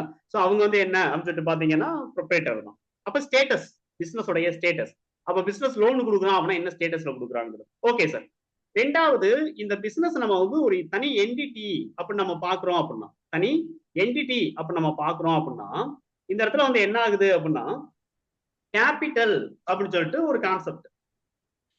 கேபிட்டல் ஒரு அமௌண்ட் இருக்குன்னு வச்சுக்கிறோமே, இப்போ வந்து ஒரு 50 லேக் வந்து கேபிட்டல் இருக்குன்னா இந்த கேபிட்டல் வந்து யாரு கொண்டு வந்தது அப்படின்னு சொல்லிட்டு பாத்தீங்கன்னா ஓனர். ஓகேங்களா? ஓனர் தான் வந்து என்ன பண்றாருன்னா கேபிட்டல் கொண்டு வர்றாரு. இவர் வந்து ஒரு முன்னாடி சொன்ன மாதிரி ஓனரா இருந்தாருன்னா ப்ரொப்ரேட்டர் கேபிட்டல். ஓகேங்களா? அதாவது சோல் ட்ரேடரா இருந்தா ப்ரொப்ரேட்டர் கேபிட்டல் இருக்கும். இதுவே பார்ட்னர்ஷிப் ஃபர்மா இருந்தா பார்ட்னர்ஸ் கேபிட்டல் அப்படின்னு வந்து என்ன அப்படின்னு சொல்லிட்டு பாத்தீங்கன்னா இருக்கும். ஓகேங்களா? பார்ட்னர் கேபிட்டல் அப்படின்னு இருக்கும். இதுவே பிரைவேட் லிமிடெட் கம்பெனியா இருந்துச்சு அப்படின்னா ஆத்தரைஸ்டு ஷேர் கேபிட்டல் அப்படின்னு வந்து என்ன இருக்கும் அப்படின்னா இருக்கும், ஆத்தரைஸ் ஷேர் கேபிட்டல் அப்படின்னு இருக்கும். அப்படி மாறிக்கும். ஓகேங்களா. அப்ப பிசினஸோடைய ரிஜிஸ்ட்ரேஷனை பேஸ் பண்ணி ப்ரொப்ரேட்டர்ஸ் கேபிட்டல் இல்லைன்னா நார்மல் கேபிட்டல் இருந்தா வெறும் கேபிட்டல் அப்படின்னு இருந்துச்சு அப்படின்னா அது ப்ரொப்ரேட்டர் கேபிட்டல் தான் எடுத்துக்கணும். பார்ட்னர்ஷிப் ஃபோமா இருந்துச்சுன்னா பேலன்ஸ் ஷீட்ல கண்டிப்பா பார்ட்னர்ஸ் கேபிட்டல். இப்ப அருண் ஒருத்தர் இருக்காரு, சிவான்னு ஒருத்தர் இருக்காரு, 2 பேரும் ஆரம்பிச்சிருக்காங்கன்னா அருண் கேபிட்டல், சிவா கேபிட்டல் அப்படின்னு இருக்கணும். ஓகேங்களா. அருணுடைய கேபிட்டல் போர்ஷன் எவ்வளவு, சிவாவுடைய கேபிட்டல் போர்ஷன் எவ்வளவுன்னு. ஓகேங்களா. எல்எல்பி அப்படின்னு ஒரு கான்செப்ட் இருக்கு பார்ட்னர்ஷிப் ஃபார்ம்லயே. ஓகேங்களா. எல்எல்பி அப்படிங்கிறது என்னன்னா லிமிடெட் லைபிலிட்டி பார்ட்னர்ஷிப். ஓகேங்களா. Limited liability partnership. ஸோ நம்மளுடைய இந்தியாவில் வந்து பார்ட்னர்ஷிப் ஆக்ட் அப்படிங்கிறது வந்து அஸ் பர் 1932 படி இருக்கு. ஓகேங்களா. Partnership act, Indian partnership act 1932. ஓகேங்களா. அதுக்கடுத்து வந்து எல்எல்பி அப்படிங்கிறதுக்கு ஒரு தனி ஆக்ட் இருக்கு. இயர் எக்ஸாக்டா தெரியல. எல்எல்பி அப்படிங்கிறது தனி. நார்மல் பார்ட்னர்ஷிப் வந்து என்ன அப்படின்னா எல்எல்பி இல்லாத பார்ட்னர்ஷிப் பொறுத்த வரைக்கும் பார்ட்னர் 2 பேருக்குமே வந்து சம உரிமை இருக்கு. ஓகேங்களா. நம்ம வந்து ஏதாவது ப்ராப்ளம் அப்படின்னா கேஸ் போடணும் அப்படின்னா யாராவது ஒருத்தவங்க மேல கேஸ் போடல போதும், 2 பேருக்குமே பொறுப்பு. எல்எல்பி அப்படிங்கிறது லிமிடெட் லைபிலிட்டி பார்ட்னர்ஷிப். அதுல வந்து ஒருத்தருக்கு மட்டும்தான் ஃபுல் அதிகாரம் இருக்கும். அப்ப நம்ம கேஸ் போடுறோம் அப்படின்னா அவர் மேல தான் லீகலா ப்ரொசீஸ் பண்ணா அவர் மட்டும் தான் போவார். ஓகேங்களா. ஸோ இப்போ ஹஸ்பண்ட் அண்ட் ஒய்ஃப் வந்து ஒரு பிசினஸ் ஸ்டார்ட் பண்றாங்கன்னா ஒய்ஃபை வந்து லிமிடெட் லைபிலிட்டிக்குள்ள வச்சிருவாங்க. ஓகேங்களா. ஹஸ்பண்ட் தான் பிசினஸ் எல்லாம் பாக்குறாரு அப்படின்னா அவர் ஃபுல் கண்ட்ரோல் எடுத்துப்பார். அவர் தான் ஃபுல் ஆத்தரைஸ்டு பார்ட்னரா இருப்பார். அப்போ வந்து அவங்க எல்எல்பி.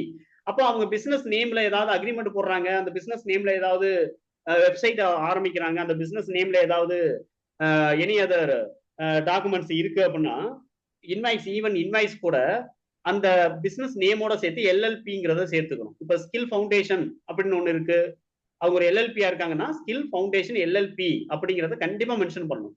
அவங்க நேம் போர்டுல எல்எல்பிங்கிறத கண்டிப்பா மென்ஷன் பண்ணணும். ஓகேங்களா. எல்எல்பி இல்லாம வந்து அதை ஹைட் பண்ணக்கூடாது, அதை வந்து சைலண்ட் ஆக்கக்கூடாது.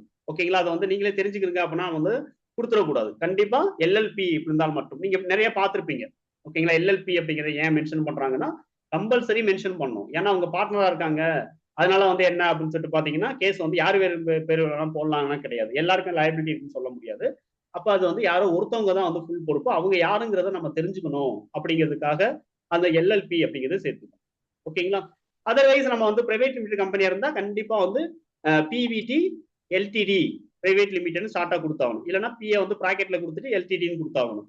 ஓகேங்களா. பிரைவேட் லிமிடெட் ஃபுல்லா வந்து எழுதி ஆகணும். ஓகேங்களா. பிசினஸ் உடைய நேம்ல பிவிடி எல்டிடின்னு வெறும் நேமை மட்டும் வச்சிடக்கூடாது. ஓகேங்களா. ஸோ இது வந்து என்ன அப்படின்னா ரூல். பிரைவேட் லிமிடெட் கம்பெனியா இல்லாதவங்க, ரிஜிஸ்டர் பண்ணாதவங்க அவங்க பிசினஸ் நேமுக்கு பக்கத்துல பிவிடி எல்டிடி அப்படின்னா எழுதவே கூடாது. ஓகேங்களா. ரைட்ஸ் கிடையாது, அது அஃபென்ஸ் ஆயிடும். ஓகேங்களா. சோ இப்ப இந்த இடத்துல ஏன் தனி என்டிட்டின்னு சொல்றோம்னா பிசினஸ் நம்ம நேம்ல தான் இருக்கு. நான் தான் ஆரம்பிச்சிருக்கேன், பார்ட்னர் தான் ஆரம்பிச்சிருக்காரு. ஆனாலும் கூட பிசினஸுக்கு வந்து அவர் 50 லட்சம் ரூபாய் கொண்டு வந்தாருன்னா அந்த 50 லட்சம் ரூபாய், இந்த 50 லட்சம் ரூபாய் பணத்தை, அதாவது இந்த அமௌண்ட்டை இந்த பிசினஸ் இவருக்கு திரும்ப கண்டிப்பா கொடுத்தாக வேண்டிய பொறுப்பு வந்து இருக்கு. இந்த 50 லட்சம் ரூபாய பிசினஸ் திரும்ப கொடுக்கணும். பட் யாருக்கு அப்படின்னா ஓனருக்கு கொடுக்கணும்.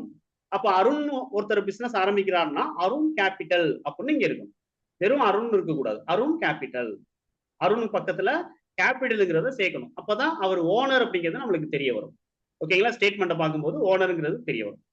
அப்ப இந்த பிசினஸ்ங்கிறது தனி என்டிட்டி அப்படின்னு நம்ம ஏன் சொல்றோம் அப்படின்னா இது வந்து ஓனர் வந்து வேற, ஓனர் தனி பர்சன், பிசினஸ் தனி பர்சன் சொல்லிட்டு பிரிச்சிடுறாங்க. இன்கம் டேக்ஸ் வந்து ஃபைல் பண்ணும்போது பிரைவேட் லிமிடெட் கம்பெனியா வந்து ஒருத்தவங்க வச்சிருக்காங்கன்னா இன்கம் டேக்ஸ் வந்து பிசினஸ் நேம்ல தனியா வந்து இன்கம் டேக்ஸ் அப்படிங்கிறது ஃபைல் பண்ணணும். அந்த பிசினஸ் நேம்ல தனியா பேன் கார்டு அப்படிங்கிறது இன்கம் டேக்ஸ் டிபார்ட்மெண்ட் கொடுத்துருவாங்க. அந்த பேன் கார்டை பேஸ் பண்ணி பிசினஸ் அதோடைய லாபத்துக்கு வரி கட்டும். பிசினஸ் அதோடைய வருமானத்துக்கு வரியை கட்டும், இந்த நெட் ப்ராஃபிட்டுக்கு. இந்த ப்ராஃபிட்டை வந்து இவர் என்ன பண்ணுவார், ஓனர் மொத்தமா எடுத்துட்டு போவாரா அப்படிங்கிறது ஒரு கான்செப்ட் இருக்கு. இதுக்கு முன்னாடியே உங்களுக்கு நான் வந்து 2 எக்ஸாம்பிள் சொல்லிட்டேன், ப்ரொவிஷன்ஸ் அதுக்கப்புறம் ரிசர்வ்ஸ் சொல்லி. அதுல வந்து இவர் வந்து ஒரு போர்ஷனை மட்டும் எடுத்துக்கிறாரு, ரிமைனிங் வந்து என்ன பண்றாருன்னா பிசினஸ்ல ரீடைன்டு ஏர்னிங்ஸா வச்சிருக்கிறாரு, ரீடைன்டு ஏர்னிங்ஸா வச்சிருக்காரு. அப்படிங்கிற பட்சத்துல வந்து என்ன அப்படின்னா அந்த ரீடைன்டு ஏர்னிங்ஸ் போக ரிமைனிங் எவ்வளவு லாபம் வருதோ அந்த லாபத்தை வந்து ஓனர் வந்து அவர் அக்கௌண்ட்ல எடுத்துக்குவார், டிராயிங்ஸ் அப்படின்னு எடுத்துக்குவாரு, நான் டிரான்ஸ்ஃபர் பண்ணிக்கிறேன்னு வச்சுருங்க. அப்ப அந்த ஓனர் அந்த அருண் வந்து என்ன பண்ணணும் அப்படின்னா அவர் பேர்ல அவருடைய இண்டிவிஜுவல் பேன் நம்பர்ல தனியா வந்து ஒரு இன்கம் டாக்ஸ் ரிட்டர்ன் ஃபைல் பண்ணணும்.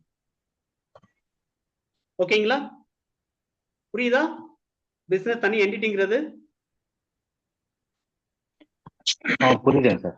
ஆஹ் அதாவது இப்ப நாம வந்து பிசினஸ் ரன் பண்றோம், பிரைவேட் லிமிடெட் கம்பெனி நம்ம பிசினஸ் ரன் ஆயிருக்கு.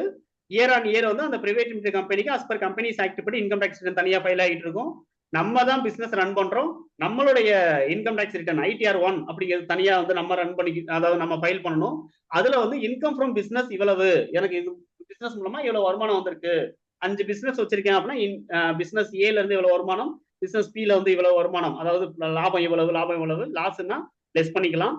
ஓகேங்களா? இந்த மாதிரி வந்து என்ன அப்படின்னு சொல்லிட்டு பாத்தீங்கன்னா, ஓனர் தனியா அவங்க நேம்லயும் ITR 1 வந்து ரிட்டர்ன் ஃபைல் பண்ணணும். ரூல் எதுக்கு, என்ன ரூல் இங்க அப்ளை ஆகுது? பிசினஸ்ங்கிறது தனி என்டிட்டி, அது தனி பர்சன், அது அதோடைய புக்ஸ் ஆஃப் அக்கௌண்ட்டை அதுவே தனியா மெயின்டைன் பண்ணிக்குது. ஈவன் ஓனர் கேபிட்டல் இன்வெஸ்ட்மெண்ட் பண்ணா கூட பிசினஸை பொறுத்த வரைக்கும் அந்த ஓனருக்கு திரும்ப கொடுக்க வேண்டிய லயபிலிட்டி சைடு நம்ம காட்டணும். ஓகேங்களா? அதே மாதிரி கேபிட்டல் அப்ப நம்ம வந்து இங்க பார்க்கும்போது நம்ம வந்து என்ன பண்ணிக்கலாம் அப்படின்னா, ரீடைன்டு ஏர்னிங்ஸ் அப்ப நம்ம வந்து என்ன பண்ண முடியும் அப்படின்னா நம்ம எடுக்க முடியும். ரீடைன்டு ஏர்னிங்ஸ், இந்த ரீடைன்டு ஏர்னிங்ஸ் அப்படிங்கிறது தான் என்ன அப்படின்னா ரிசர்வ் அப்படின்னு நம்ம வந்து என்ன பண்ணலாம் அப்படின்னா அதை நம்ம சொல்லலாம். ஓகேங்களா? ரீடைன்டு ஏர்னிங்ஸ் தான் ரிசர்வ்ஸ் அப்படி நம்ம வந்து சொல்ல முடியும். இது ஜென்ரல் ரிசர்வ், ஜென்ரல் ஃபண்டு, ஓகேங்களா, ஜென்ரல் சேவிங்ஸ், இப்படி இருக்கிறது எல்லாம் வந்து நம்ம வந்து என்ன பண்ண முடியும் அப்படின்னா ரிசர்வ்ஸ் அப்படிங்கிற இந்த கேட்டகரியில நம்ம வந்து கொண்டு போகலாம். ஓகேங்களா? சோ அப்ப இது வந்து என்ன அப்படின்னா ரிசர்வ்ங்கிறது ஏதோ ஒரு பினான்சியல் இயர்ல ஏர்ன் பண்ணி வச்சிருக்கக்கூடிய லாபம். அந்த லாபத்தை ஒட்டுமொத்தமா வந்து அந்த ஓனர் எடுத்துக்கல, ஒரு பர்டிகுலர் அமௌண்ட் வந்து என்ன பண்ணிருக்காரு அப்படின்னா ரிசர்வ் வச்சிருக்காரு. ஒரு 12 லட்சம் ரூபாய் வரைக்கும் ரிசர்வ் இருக்கு அப்படின்னா இந்த மாதிரி ஆட் பண்ணிக்கலாம். ஓகேங்களா? சோ கேபிட்டலுக்கு கீழே ரீடைன்டு ஏர்னிங்ஸ் அப்படிங்கிற மாதிரி. ஓகே, ஸோ ஃபியூச்சர்ல ஏதாவது ஒரு லாஸஸோ அல்லது ஏதாவது ஒரு முக்கியமான செலவுகள் பண்ணணுமோ அப்படின்னாலும் இந்த ரிசர்வ் வந்து அவங்க யூட்டிலைஸ் பண்ணிக்குவாங்க. ஆனா அதுக்கான டாக்ஸை அந்தந்த பினான்சியல் இயர்ல அவங்க வந்து நெட் ப்ராஃபிட்ல இருந்து கால்குலேட் பண்ணி கவர்மெண்ட்டுக்கு பேமெண்ட்டும் பண்ணியிருப்பாங்க. ஓகேங்களா? ஸோ லயபிலிட்டிஸ் அப்படின்னு பார்க்கும்போது இந்த இடத்துல வந்து நம்மளுக்கு மேஜரா வந்து நம்மளுக்கு கேபிட்டல், அதுக்கடுத்து ரீடைன்டு ஏர்னிங்ஸ் வந்து நம்ம மேஜரா தெரிஞ்சுக்க வேண்டிய லயபிலிட்டிஸை நம்ம பார்க்கணும். ஆனாலும் கூட பேலன்ஸ் ஷீட்ல அசெட்ஸ், லயபிலிட்டிஸ், கேபிட்டல் அப்படிங்கிற 3 கான்செப்ட்ல வந்து நம்ம பேலன்ஸ் ஷீட்டை அண்டர்ஸ்டாண்ட் பண்ண பார்க்கணும். ஸோ டோட்டல் கேபிட்டல் மட்டும் எவ்வளவு இருக்கு அப்படிங்கிற தனியா பார்க்கணும். அதுக்கடுத்து அசெட்ஸ் டோட்டல் எவ்வளவு, அதர் தன் கேபிட்டல் என்னங்கிறத பார்க்கணும். இப்போ அதர் தன் கேபிட்டல்னா என்ன சார் அப்படின்னு நம்ம வந்து பார்த்தோம் அப்படின்னா கரண்ட் லயபிலிட்டி அப்படின்றது. கரண்ட் லயபிலிட்டிஸ், ஓகேங்களா? கரண்ட் அப்படின்னா என்ன அப்படிங்கிறது ஒண்ணு இருக்கு. கரண்ட்னா என்ன அப்படின்னு சொல்லி இந்தியால தமிழ்ல உங்களுக்கு வயசு என்ன அப்படின்னு கேட்டோம்னா எனக்கு வந்து வயசு வந்து 36 நடந்துகிட்டு இருக்கு அப்படின்னு சொல்லுவேன். ஓகேங்களா? 36 நடந்துகிட்டு இருக்கு. இதுவே இங்கிலீஷ்ல சொல்லணும்னா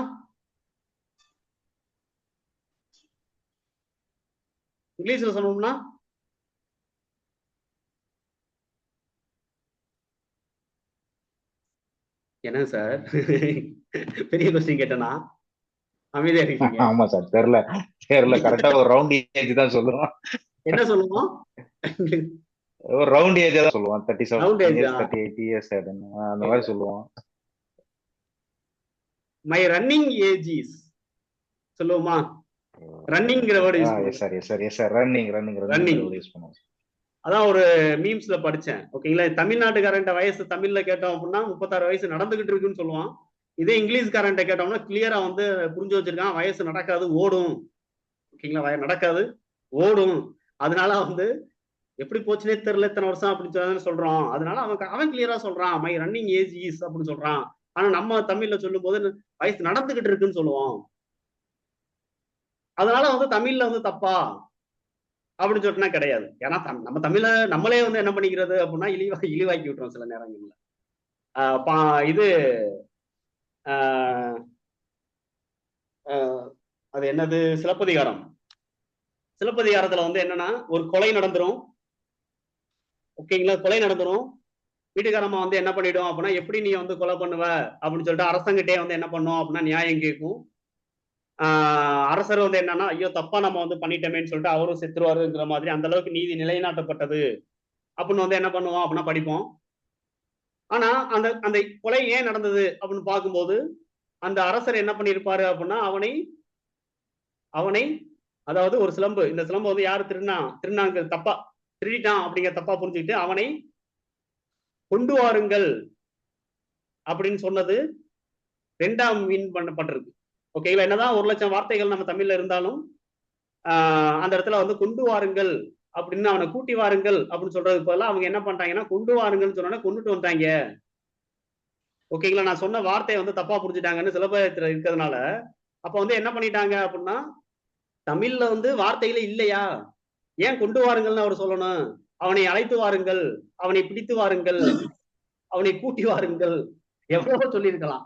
ஏன் கொண்டு வாருங்கள்னு சொல்லிட்டு அதுல கன்ஃபியூஷன் ஆகி கொண்டு விட்டாங்களே. அப்ப தமிழ்ல வந்து வார்த்தைகளே இல்லையா அப்படிங்கிற மாதிரி வந்து புதுசா படிக்கிற வீரமாமுனிவர் வந்து கன்ஃபியூஷன் வந்திருக்கலாம் இல்லையா? வீரமாமுனிவர் யாருன்னு தெரியுமா? வீரமாமுனிவர் யாருன்னு தெரியுமா? தெரியும் தெரியும். அவர் ஒரு ஃபாரினர். ஃபாரினர். அவர் சீராபுராணத்துல எழுதுனவர். என்ன சார்? சீராபுராணத்துல எழுதுனவர் சார். சீராபுராணம் அப்படிங்களா? அந்த அளவுக்கு சீராபுரம் அவர் எழுதணும்னு சொல்றீங்களா? ஆமாங்க, அவர் எழுதினாருங்க. ஆமா ஆமா ஆமா, நிறைய எழுதியிருக்காரு. சோ அவர்னா வந்து அதுல கன்ஃபியூஷன் ஆகல. பட் நாமளே வந்து என்ன பண்றோம், தமிழ்ல வந்து வார்த்தைகளே இல்லை எப்படி ஆயிடுச்சுன்னு சொல்லிட்டு. முருகன் வந்து இவர்கிட்ட பாட்டியம்மா கிட்ட முதல் தமிழ் புலவர்கிட்ட, தமிழ் பெண் புலவர், ஓகேங்களா? தமிழ் பெண் புலவர்னா வந்து நம்ம இதுல இருக்காங்க இல்லையா, ஃபர்ஸ்ட் பெண் புலவர் அப்படின்னு பேர் எடுத்த அவை அம்மா இருக்காங்க, அவை பாட்டிகிட்ட வந்து கேள்வி வைப்பார் இல்லையா? என்ன கேள்வி வைப்பார் மரத்து மேல உட்காந்து நவாப்பழத்துக்கு? சுட்ட பழம் வேணுமா சுடாத பழம் வேணுமா? சுட்ட பழம் வேணுமா சுடாத பழம் வேணுமா அப்படின்னு கேட்டப்ப இந்த அம்மா என்ன பண்ணும், ஒருவேளை வெயில்ல சுற்றுக்குமோ அதனாலதான் இந்த பையன் வந்து சின்ன பையன் உள்ள இந்த மாதிரி கேள்வி கேட்டுருக்கு போல அவருன்னு சொல்லிட்டு அவர் என்ன பண்ணாரு, சுடாத பழமே எனக்கு கொடுப்பா அப்படின்னு சொன்னோன்னே அவரோட கீழே பிடிங்கி போறாரு. அந்த மாதிரி கீழே இருந்த பழத்தை எடுத்து ஊதுது, மண்ணு போறதுக்கா தூசி போறதுக்கா ஊதுது. நான் சுடாத பழம் தானே கொடுத்தேன், அதை ஊதி சாப்பிட்ற அப்படின்னு சொல்லிட்டு அவையே ஒரு புலவர்கிட்டயே வந்து என்ன அப்படின்னா புலமையை காமிச்சிருக்காரு முருகர் அப்படின்னு சொல்லிட்டு வந்து என்ன அப்படின்னா அப்ப அந்த இடத்துல சுட்ட பழம் சுடாத பழம் அப்படின்னு சொல்றது வந்து என்ன அப்படின்னு சொல்லிட்டு பாத்தீங்கன்னா தமிழ்ல அப்ப 2 இருக்கா, ஒரே சொல்லுக்கு 2 அர்த்தம் இருக்கா அப்படின்னா வந்து பாக்குறோம். ஸோ நம்மளே வந்து என்ன பண்றோம், கொஸ்டின் பண்ணிக்கிற மாதிரி இருக்கு இல்லையா? அப்ப ரன்னிங் ஏஜ் அப்படின்னு சொல்றதுனால வந்து ரன்னிங் ஏஜ் அப்ப நம்மளும் வந்து என் வயசு ஓடிக்கிட்டு இருக்கு அப்படின்னு தானே சொல்லணும். நம்ம ஏன் வயசு நடந்துகிட்டு இருக்குன்னு நம்ம சொல்றோம் அப்படின்னா கரெக்ட், நடந்துகிட்டு தான் இருக்கு. அதை என்ன சொல்றாங்கன்னா நடப்பு வயது, கரெக்டுங்களா? அதுக்கு பேர் என்னது, என்னுடைய நடப்பு வயது, கரண்ட் ஏஜ், நடப்பு வயது இது அப்படிங்கிறத நம்ம வந்து வயசு நடந்துகிட்டு இருக்கு அப்படின்னு சொல்லி முடிச்சிடறோம். ஓகேங்களா? அப்ப நடந்துகிட்டு இருக்கு அப்படிங்கிறது இட் இஸ் நாட் வாக்கிங். ஓகேங்களா? இது வாக்கிங் அப்படின்னா நம்ம வந்து எடுத்துக்க முடியாது. அது வந்து மொழிபெயர்ப்புல பிரச்சனைனா அதெல்லாம் கிடையாது. பட் நம்ம கரெக்டா தான் ப்ரொனவுன்ஸ் பண்றோம், கரெக்டா தான் மீன் பண்றோம். அதை வந்து கிண்டல் பண்றவங்க வேணா இந்த மாதிரி கிண்டல் பண்ணிக்கலாம். ஓகேங்களா? அதர்வைஸ் சுட்ட பழம் சுடாத பழம் அப்படிங்கிறது இப்போ வரைக்கும் வந்து சுட்ட பழம் அப்படின்னா வந்து எதை எடுத்துடுறாங்கன்னா ஆட்டையை போட்டதா அப்படிங்கிற அளவுக்கு மாறிடுது. ஓகேங்களா? சுட்ட பழம்னா இப்ப திருடி கொடுத்த பழமா அதை மீன் பண்றாரா முருகன் அப்படின்னா கிடையாது. ஓகேங்களா? சோ இந்த வழக்கு மாறும்போது என்ன மாறிடுதுன்னா நம்ம கொடுக்கும்போது அப்ப இந்த கரண்ட் அப்படிங்கிறதோட எக்ஸாக்ட் மீனிங் என்னன்னா நடப்பு பொறுப்புகள், நடப்பு கரண்ட் அசெட்ஸை பத்தி நம்ம படிப்போம் அடுத்து. ஓகேங்களா? அப்ப கரண்ட் அப்படின்னா நடப்பு அப்படிங்கறத வந்து இந்த இடத்துல சொல்லுது. இப்போதைக்கு இந்த இயர்ல நம்ம வந்து பேமெண்ட் பண்ண வேண்டிய பொறுப்புகள் என்ன அப்படின்னு தனியா பிரிக்கிறோம். ஆனா இது என்னது, ஓனருக்கு இமிடியேட்டா அந்த இயருக்குள்ளேயே 50 லட்சம் ரூபாய் வந்து பிசினஸ் ரன் பண்ணி சம்பாதிச்சு கொடுத்துடணுமான்னு கேட்டா அதெல்லாம் கிடையாது. அந்த லாபம் கொஞ்சம் கொஞ்சமா ஒரு வருஷமா எடுத்து ஓனருக்கு கொடுத்துட்டே இருக்கும். அந்த ஓனர் டிராயிங்ஸ் வேணா எடுத்துக்கிட்டே இருப்பாரு. ஓகேங்களா? டிராயிங்ஸ் வந்து எடுத்துக்கிட்டே இருப்பாரு. மற்றபடி வந்து அந்த இயரே வந்து கண்டிப்பா அந்த மொத்தத்தையும் கொடுக்கணுங்கிற அவசியம் இல்லை. ஆனா அந்த இயருக்குள்ளே கண்டிப்பா வந்து பே பண்ண வேண்டிய ஒரு சில பொறுப்புகள் வந்து பிசினஸுக்கு இருக்கு. அதை வந்து நடப்பு பொறுப்புகள்னு சொல்றோம். அதான் current liability. So current age. ஓகேங்களா? ஸோ அதை தான் நம்ம வந்து ரன்னிங் ஏஜ் அப்படின்னு சொல்றோம். ஓகேங்களா? உங்களுக்கு சும்மா புரியணும் தெரிஞ்சுக்கணும், சும்மா அதாவது கொஞ்சம் ஜாலியா போகணுங்கிறதுனால நான் இவ்வளவு கதைகள் அப்படிங்கிறத நான் சொன்னேன். ஓகேங்களா? மற்றபடி வெறும் புராணமா போறான், வெறும் சாமினா இருக்கிறானே அப்படின்னு சொன்னா எடுத்துக்காதீங்க. ஓகேங்களா? தப்பு கிடையாது அதுலயும். தென் கரண்ட் லயபிலிட்டிஸ்ல என்னென்ன சார் சொல்லலாம் அப்படின்னா முன்னாடி நான் உங்களுக்கு சொன்ன 2 இன்ஃபர்மேஷன். ப்ரொவிஷன்ஸ் அப்படிங்கிறத நான் சொன்னேன் இல்லையா? ஸோ ப்ரொவிஷன்ஸ் அப்படிங்கிறது நம்ம ஷார்ட் டேர்மா அடுத்த மாசம் கொடுக்க வேண்டிய செலவுகளுக்காக நம்ம இந்த மாசம் வந்து எடுத்து வச்சுட்டோம். அடுத்த மாசம் கொடுக்க வேண்டிய சேலரி ப்ரொவிஷன்ஸ், நெக்ஸ்ட் மந்த் கொடுக்க வேண்டிய ரெண்ட்டுக்கான ப்ரொவிஷன்ஸ், நெக்ஸ்ட் மந்த் கொடுக்க வேண்டிய இபிக்கான ப்ரொவிஷன்ஸ் அப்படின்னு சொல்லிட்டு எடுத்து வைக்கிறோம். அது எல்லாமே வந்து ப்ரொவிஷன்ஸ். அடுத்த பினான்சியல் இயர்ல கட்ட வேண்டிய டாக்ஸ், அதை நம்ம வந்து ப்ரொவிஷன்ஸ் எடுத்து வைக்கிறோம் அப்படின்னா ப்ரொவிஷன் ஃபார் டாக்ஸேஷன். இதே ஷேர் ஹோல்டிங் கம்பெனி பப்ளிக் வந்து ஷேர் ரிசீவ் பண்ணி பிசினஸ் ரன் பண்றாங்க, ஈக்விட்டி ஷேர்ஸ் அப்படிங்கிறது இருக்கு அப்படின்னா ப்ரொவிஷன் ஃபார் டிவிடெண்ட்ஸ் அப்படிங்கிறத எடுத்து வைப்பாங்க. ஓகேங்களா? ஸோ இதெல்லாம் வந்து என்ன அப்படின்னு சொல்லிட்டு பாத்தீங்கன்னா ப்ரொவிஷன்ஸ். ஸோ ப்ரொவிஷன்ஸ் அப்படிங்கிறது அடுத்த மாசம் அல்லது இந்த வருஷத்துக்குள்ள நம்ம கொடுக்க வேண்டியது. ஓகேங்களா? வித்தின் 1 இயருக்குள்ள நம்ம வந்து பேமெண்ட் பண்ண வேண்டியது, ஷார்ட் டேர்ம் பேமெண்டா இருக்கக்கூடியது, அதெல்லாம் வந்து ப்ரொவிஷன்ஸ் நம்ம வந்து எடுத்துக்கலாம். ஓகேங்களா? ஸோ ப்ரொவிஷன்ஸ் வந்து எவ்வளவு இருக்கு அப்படிங்கிறது கூட நம்ம வந்து சும்மா ஒரு எக்ஸாம்பிளுக்காக நம்ம வந்து ஒரு 50,000 ரூபாய் அப்படின்னு சொல்லிட்டு நம்ம வந்து கொடுத்துக்கலாம், ஒரு 5 லட்சம் ரூபாய் கொடுத்துக்கலாம், தப்பு கிடையாது. ஸோ ஒரு 50,000 ரூபான்னு கூட நான் வந்து என்ன பண்ணிக்கிறேன் அப்படின்னா இதை நான் மாத்திக்கிறேன் 50,000 ரூபாய் அப்படின்னு சொல்லி. ஓகேங்களா? ஏன்னா அடுத்த மாசமே நம்ம கொடுக்க வேண்டியது இந்த மந்த் எடுத்து வச்சிருக்கோம் சொல்லி. அதுக்கடுத்து என்ன அப்படின்னு சொல்லிட்டு பாத்தீங்கன்னா மாசம் கட்ட வேண்டிய டாக்ஸ், டியூட்டிஸ் அண்ட் டாக்ஸஸ். ஓகேங்களா? டியூட்டிஸ் அண்ட் டாக்ஸஸ் நம்ம எடுத்து வச்ச டாக்ஸ் இல்லை, இது கட்ட வேண்டிய டாக்ஸ். ஏன்னா டெய்லி நம்ம டாக்ஸ் கட்டுறது கிடையாது. இப்போ ஜிஎஸ்டி அப்படின்னா டெய்லி கட்டுற டாக்ஸ் கிடையாது. இந்த மாசம் ஃபுல்லா பில்லு நடந்துகிட்டே இருக்கும். ஒவ்வொரு மாசமும் ரிட்டர்ன் ஃபைல் பண்ணும்போது approximately every month 20th previous மந்த்துக்கான டாக்ஸை நம்ம கவர்மெண்ட்டுக்கு பே பண்ணுவோம். அது வரைக்கும் அந்த அமௌண்ட் எதுல இருக்கும் அப்படின்னா கரண்ட் லயபிலிட்டிஸ் அப்படிங்கிறதுல டியூட்டிஸ் அண்ட் டாக்ஸஸ் அப்படிங்கிற மாதிரி நம்ம வந்து மெயின்டைன் பண்ணிக்கணும். இதே மாதிரி நம்ம மற்ற ஏதாவது டாக்ஸஸ் இருந்தா கூட அடுத்தடுத்த மாசங்கள் நம்ம பே பண்ண வேண்டிய டாக்ஸஸ் பே பண்றது வரைக்கும் இந்த ஹெட்ல வந்து நம்மளுக்கு வந்து என்ன ஆகிட்டு இருக்கும் அப்படின்னா மெயின்டைன் ஆகிட்டு. பேமெண்ட் பண்ணும்போது என்ன ஆயிடும் அப்படின்னா கவர்மெண்ட்டுக்கு போயிடும், 0 ஆயிடும். ப்ரொவிஷன்ஸும் அதே மாதிரி தான். அடுத்த மாசம் பேமெண்ட் பண்ணோம்னா ரெடியூஸ் ஆகிட்டே வரும், ரைட் ஆஃப் ஆகிட்டே வரும். ஓகேங்களா? ஸோ இது வந்து ஒரு 25,000 இருக்கு அப்படின்னா 25,000 இந்த மாதிரி நம்ம வந்து என்ன பண்ணிக்கலாம் அப்படின்னா ப்ரொவிஷன்ஸ் போட்டுக்கலாம். அடுத்து மேஜரா இருக்கக்கூடிய கரண்ட் லைபிலிட்டிஸ் நம்ம வந்து பாத்தீங்க அப்படின்னா ரொம்ப ரொம்ப முக்கியமான கரண்ட் லைபிலிட்டிஸ் இது வந்து என்ன அப்படின்னா சன்ட்ரி டெட்டாஸ். Sundry debtors. ஓகேங்களா? சோ பி டெட்டாஸ் சொல்லும் போது டெட்டாஸ்ன்னு சொல்லணும். சன்ட்ரி டெட்டாஸ் அப்படின்னா டெட்டாஸ்னா யாரு? Sorry creditors. ஓகேங்களா? Sorry creditors. Sundry creditors. கிரெடிட்டாஸ்னா யாரு அப்படின்னு பாத்தீங்கன்னா நம்மளுடைய சப்ளையர்ஸ். பிசினஸ்க்காக நம்ம அவங்க கிட்ட இருந்து தான் நம்ம வந்து கடன் அப்படிங்கிறது வாங்குறோம், சரக்கு வாங்குறோம். டியூ டேட் முடிஞ்சதுக்கு அப்புறம் பேமெண்ட் பண்றோம். அந்த டியூ டேட் முடியறது வரைக்கும் அது பேமெண்ட் பண்றது வரைக்கும் அவங்களுக்கு நம்ம கொடுக்க வேண்டிய அமௌண்ட் வந்து எவ்வளவா இருக்கும் இங்க அப்படின்னு சொல்லிட்டு பாத்தீங்க அப்படின்னா நம்மளுக்கு வந்து ஒரு குறிப்பிட்ட அமௌண்ட் வரைக்கும் நம்மளுக்கு இந்த இடத்துல வந்து இருந்துகிட்டு இருக்கும். ஓகேங்களா? 1 செகண்ட்.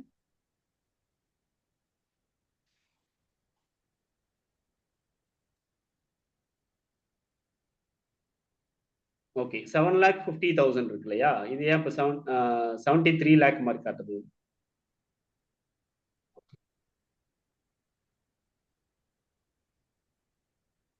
எங்கேயும் மிஸ்டேக் நடந்திருக்கு போல. சரி பாத்துக்கிறோம்.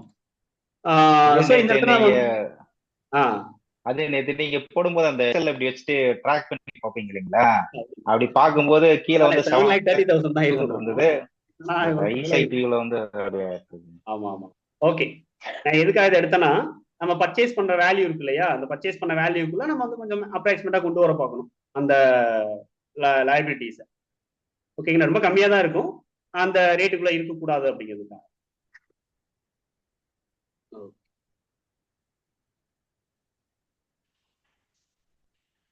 இருக்க ஒரு நிமிஷம், கொஞ்சம் சரி பண்ணிக்கிறோம். நெட் ப்ராஃபிட் மாறும் சார். அதான் மாறும், அதான் நெட் ப்ராஃபிட் சரி பண்றேன். மைனஸ், அதாவது டோட்டல் வேல்யூ மைனஸ் மேல இருக்கிறதெல்லாம் சம்ம. ஓகேங்களா? அதோடைய டோட்டல் வேணும். அதனால வந்து மேல சேலரியில இருந்து எடுத்துருவோம், கொடுத்துட்டு இன்னொரு ப்ராக்கெட் வந்து க்ளோஸ் பண்ணிடுவோம். எரர் ஏதாவது கட்டதான் பார்ப்போம். இல்லை. ஸோ 5,25,500. ஓகே. ஸோ நம்ம வந்து என்ன பண்ணோம்னா கிரெடிட்டாஸ் அப்படிங்கிறது நம்ம சப்ளையருக்கு கொடுக்க வேண்டிய அமௌண்ட்னு இருக்கு. ஓகேங்களா? சப்ளையர்ஸுக்கு நாம பே பண்ண வேண்டிய அமௌண்ட் எவ்வளவு? இப்போ வந்து ஃபார் எக்ஸாம்பிள் ஒரு 3 lakh வரைக்கும் நான் வந்து என்ன பண்ணிக்கிறேன் அப்படின்னா காமிச்சேன். ஓகேங்களா? ஸோ இந்த மூணுமே வந்து என்னன்னா கரண்ட் லயபிலிட்டி. கரண்ட்னா என்னன்னு சொல்லிட்டு நடப்பு அப்படிங்கிறத நான் வந்து சொன்னேன். ஸோ நடப்பு பொறுப்புகள் அந்த 1 இயருக்குள்ள நம்ம வந்து இது வந்து என்ன ஆகும் அப்படின்னா வேல்யூ மாறிக்கிட்டே இருக்கும். அதனால இதை தனியா நம்ம வந்து என்ன பண்ணணும் அப்படின்னா நம்ம வந்து இதை கணக்குல எடுத்துக்க வேண்டியது இருக்கு. ஓகேங்களா? அதுக்கு அடுத்து டேலியில வந்து டேலி அப்படின்னு எடுத்துக்கிட்டோம் அப்படின்னா மட்டும் ஒரு சில இன்னொன்று இருக்கு, பிரான்ச் அண்ட் டிவிஷன் அப்படின்னு சொல்லிட்டு இதை கூட லைபிலிட்டியில வச்சிருக்காங்க. அதாவது ஒரு பிசினஸ்ல பிரான்ச் இருக்கு, ஓகேங்களா, அது தனி டிவிஷன்ஸும் வந்து தனியா ரன் பண்றாங்க, அதோட அக்கௌண்ட்ஸ் அவங்க அந்த பிரான்ச்சுக்கு எவ்வளவு சரக்கு அனுப்பியிருக்கோம், எவ்வளவு பணம் வாங்கியிருக்கோம், எவ்வளவு அந்த பிரான்ச்சோடைய டேட்டாஸுக்கு அவங்க பிரான்ச்சோடைய கஸ்டமருக்கு எவ்வளவு நாம பேமெண்ட் பண்ணியிருக்கோம், அந்த பிரான்ச்சோடைய அந்த பிரான்ச்சோடைய கஸ்டமர்கிட்ட எவ்வளவு பேமெண்ட் நம்ம வாங்கியிருக்கோம், அந்த பிரான்ச்சோடைய சப்ளையருக்கு நாம எவ்வளவு பேமெண்ட் பண்ணியிருக்கோம், அவங்களுக்கு என்னென்ன கேஷ் பேலன்ஸ் இருக்கு, பேங்க் பேலன்ஸ் இருக்குன்னா மெயின்டைன் பண்ண வேண்டியது இருக்கும் பிரான்ச் இருந்தா. ஸோ அங்கே வந்து சம்டைம்ஸ் அந்த பிரான்ச் வந்து நமக்கு தர வேண்டியதா இருக்கலாம், இல்லைன்னா நாம பிரான்ச் கொடுக்க வேண்டியதா இருக்கலாம். ஓகேங்களா, அப்ப நாம பிசினஸ்ல நம்மளோட ஹெட் ஆஃபீஸ்ல இருந்து பிரான்ச்சுக்கு பணம் கொடுக்க வேண்டியது இருக்கு அப்படின்னா இந்த இடத்துல நம்ம வந்து காமிக்கிற மாதிரி இருக்கும். ஓகேங்களா, ஒரு 5 lakh இருக்கு அப்படின்னா 5 lakh அப்படின்னு நம்ம வந்து இந்த இடத்துல காமிச்சிக்கலாம், பேமெண்ட் பண்ண வேண்டியது இருக்குன்னு சொல்லி. சில நேரங்கள்ல அக்கௌண்ட்ஸ்ல வந்து தப்பா நம்ம வந்து மெயின்டைன் பண்றதுக்கான வாய்ப்புகள்னா இருக்கு.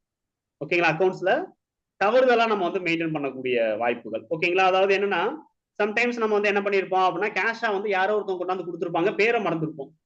அப்ப யாரு பேர்ல அந்த அமௌண்ட்டை எழுதுறதுன்னு தெரியாம இருக்கும். அப்ப நம்ம வந்து அதை நம்ம வந்து என்ன பண்ணுவோம் அப்படின்னா தெரியல அந்த அமௌண்ட்டை அப்படிங்கிறதுக்காக நம்ம வந்து சஸ்பென்ஸ் அப்படின்னு சொல்லிட்டு வைப்போம்.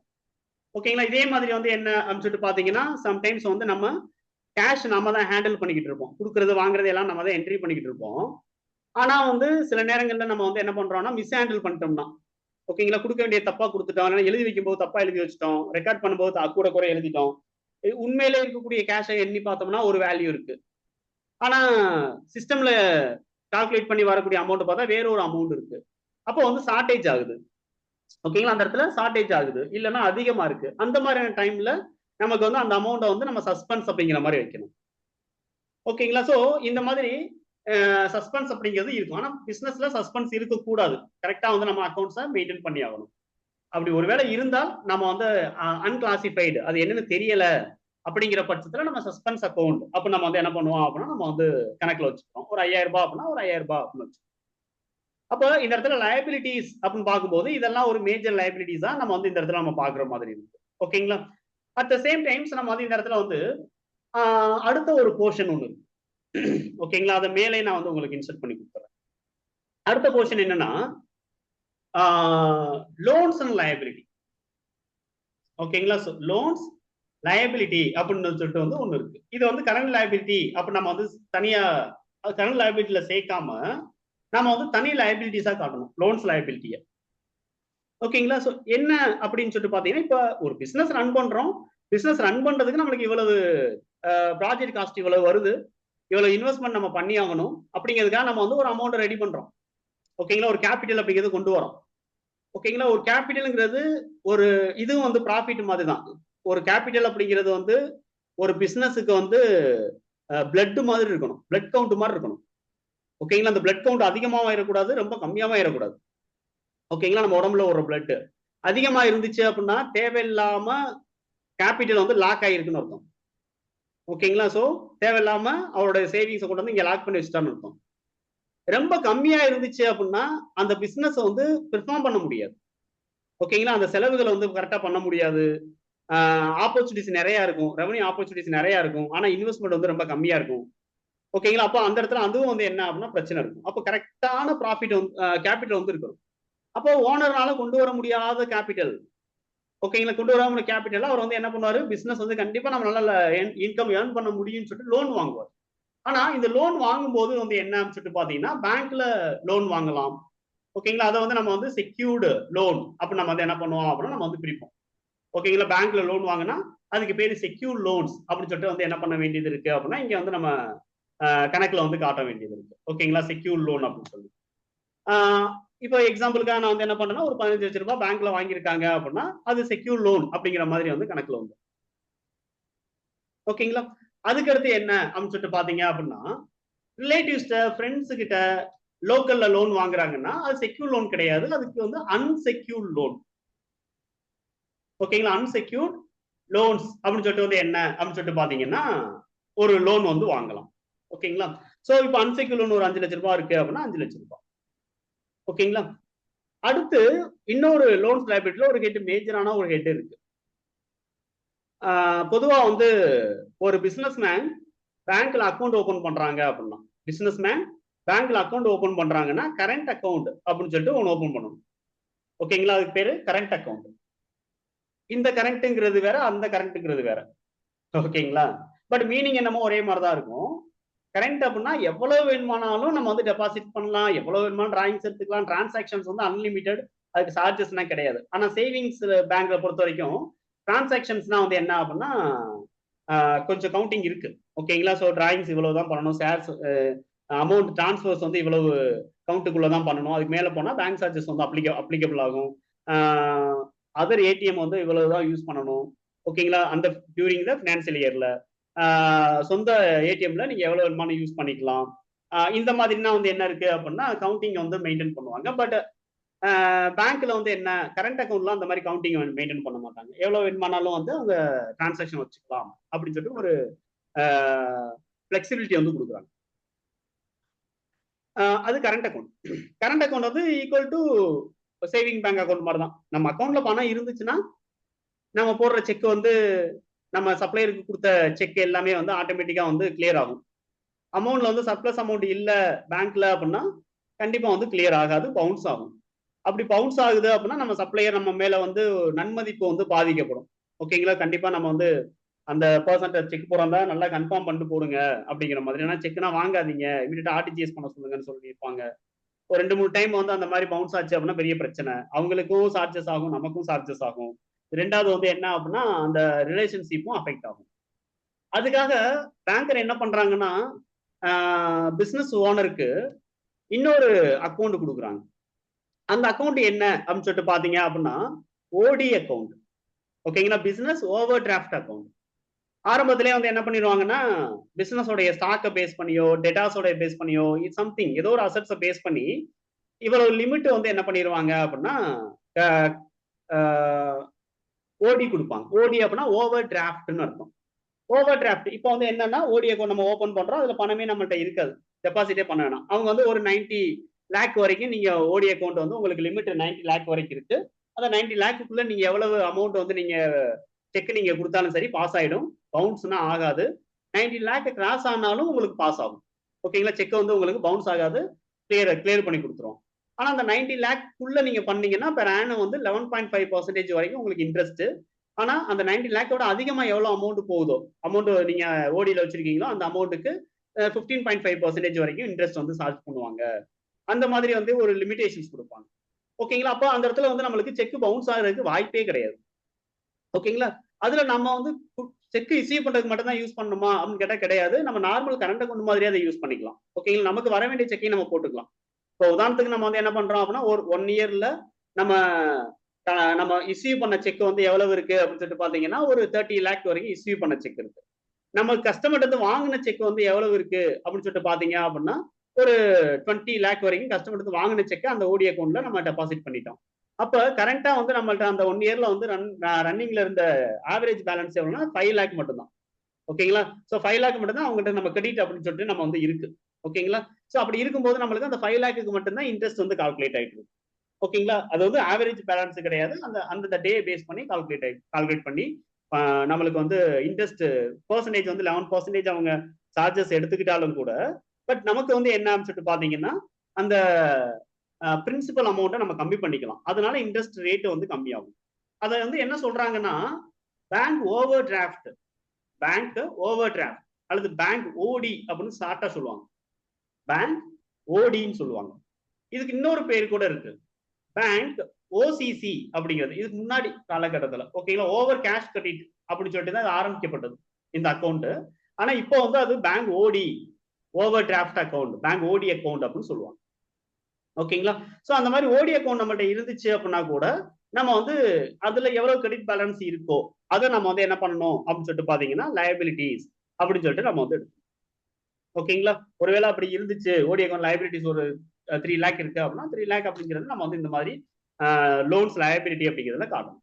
இந்த ஹெட்டிங் கீழே நம்ம வந்து காட்டணும். ஓகேங்களா? அப்ப லயபிலிட்டிஸ் அப்படிங்கிறது என்னன்னா பிசினஸ் வெளியில கொடுக்க வேண்டிய அமௌண்ட் இன்க்ளூடிங் கேபிட்டல், ஓனருக்கு கொடுக்க வேண்டிய அமௌண்டா இருந்தாலும் சரி, அது சம்பாரிச்சு வச்சிருக்கக்கூடிய ப்ராஃபிட்டா இருந்தாலும் சரி. ஓகேங்களா? அதுவும் வந்து என்ன அப்படின்னா வெளியில போக வேண்டியதுதான் அப்படிதான் அர்த்தம். அல்லது இதெல்லாம் வந்து என்ன அப்படின்னா application of source of funds அப்படின்னு நம்ம வந்து சொல்லலாம். இதுக்கு வேற நேம் சோர்ஸ் ஆஃப் ஃபண்ட்ஸ். ஓகேங்களா? ஸோ எவ்வளவு ஃபண்டு வந்திருக்கு அப்படிங்கிறது சிம்பிளா புரிஞ்சுக்கணும் அப்படின்னா, இதை ஏன் நான் சோர்ஸ் ஆஃப் ஃபண்ட் அப்படிங்கிறத நான் வந்து இப்போ சொல்றேன் அப்படின்னா, டாக்ஸ் டக்குன்னு வந்து என்ன பண்றாங்க அப்படின்னா, இன்கம் டேக்ஸ் டிபார்ட்மெண்ட் ரைடு வராங்க, எல்லாத்தையும் அள்ளி போடுறாங்க, எல்லாத்தையும் எடுத்துறாங்க, வெரிஃபை பண்றாங்க. பார்த்தா கேஷ் இவ்வளவு ஒரு குறிப்பிட்ட அமௌண்ட் கேஷ் இருக்கு, குறிப்பிட்ட அமௌண்ட்டுக்கு வந்து நம்ம பேங்க் ஸ்டேட்மெண்ட்ல குறிப்பிட்ட அமௌண்ட் சொல்லிட்டு நம்மள்ட்ட ஸ்டேட்மெண்ட் இருக்கு. மிஷினரி, காரு, பில்டிங்கு, அசெட்னு சொல்லிட்டு அசெட்டோட பாண்டு அது இதுன்னு சொல்லிட்டு இவ்வளவு அசெட்ஸ் அப்படின்னு சொல்லிட்டு இருக்கு. அப்ப அவங்க வந்து என்ன பண்றாங்க அப்படின்னா, இவ்வளவு அசெட்ஸ் உங்க பிசினஸ்ல இருக்கு, இந்த அசெட்ஸ் எல்லாம் எப்படி வந்துச்சு அப்படின்னு கேட்கும்போது சொல்லுவாங்க இல்லையா, வேர் ஃப்ரம் அல்லது what is your source, what is source of income for these assets அப்படிங்கிற ஒரு கொஸ்டின் கேட்கறாங்க இல்லையா. சோர்ஸ் எங்க, ஏது உங்களுக்கு அப்படின்னு கேட்கறாங்க இல்லையா, அதுக்கான ஆன்சர் தான் இந்த லயபிலிட்டி. ஓகேங்களா? இவ்வளவு நான் வந்து என்ன பண்ணோம், நாங்க பிசினஸ் சம்பாதிச்சு கொடுத்தது இவ்வளவு, ஓனர் கொண்டு வந்தது இவ்வளவு, லோன் வாங்கினது இவ்வளவு, தென் வந்து ப்ராஃபிட்ல இருந்து நாங்க எடுத்து வச்சிருக்கிறது இவ்வளவு, கவர்மெண்ட் கட்ட வேண்டிய டாக்ஸ் இவ்வளவு, சரக்கு வாங்கி போட்டதுல இன்னும் கொடுக்காம இருக்கிறதுல இவ்வளவு, ஓகேங்களா, பிரான்ச்சுக்கிட்ட இருந்து வராம இருக்கக்கூடிய அமௌண்ட் வந்து இவ்வளவு.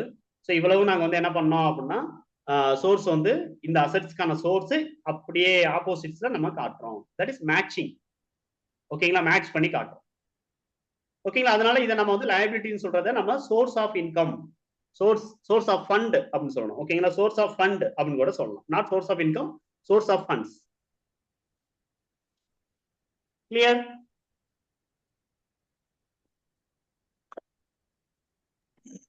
கிளியர் சார், புரிஞ்சுச்சு. ஓகே, ஸோ நாளைக்கு நம்ம வந்து என்ன பண்ணலாம் அப்படின்னா, அசெட்ஸ் அதை பத்தி நம்ம டிஸ்கஸ் பண்ணலாம். ஓகேங்களா சார்? அந்த பேங்க்ல ஓடி அக்கௌண்ட் சொல்லுங்க சார். பேங்க்ல ஓடி அக்கௌண்ட் பத்தி சொன்னீங்களே, அந்த சிசி அக்கௌண்ட்னு ஒரு ஆபரேஷன் இருக்குங்க சார், அது எதை பேஸ் பண்ணி சார்? Over cash credit. ரெண்டுமே ஓடி அண்ட் சிசி அக்கௌண்ட் ரெண்டுமே ஒரே இல்லையா? ஓசிசிங்கிறது, அது ஓசிசிங்கிறது ஓவர் கேஷ் கிரெடிட். இந்த சிசி தானே கேக்குறீங்க?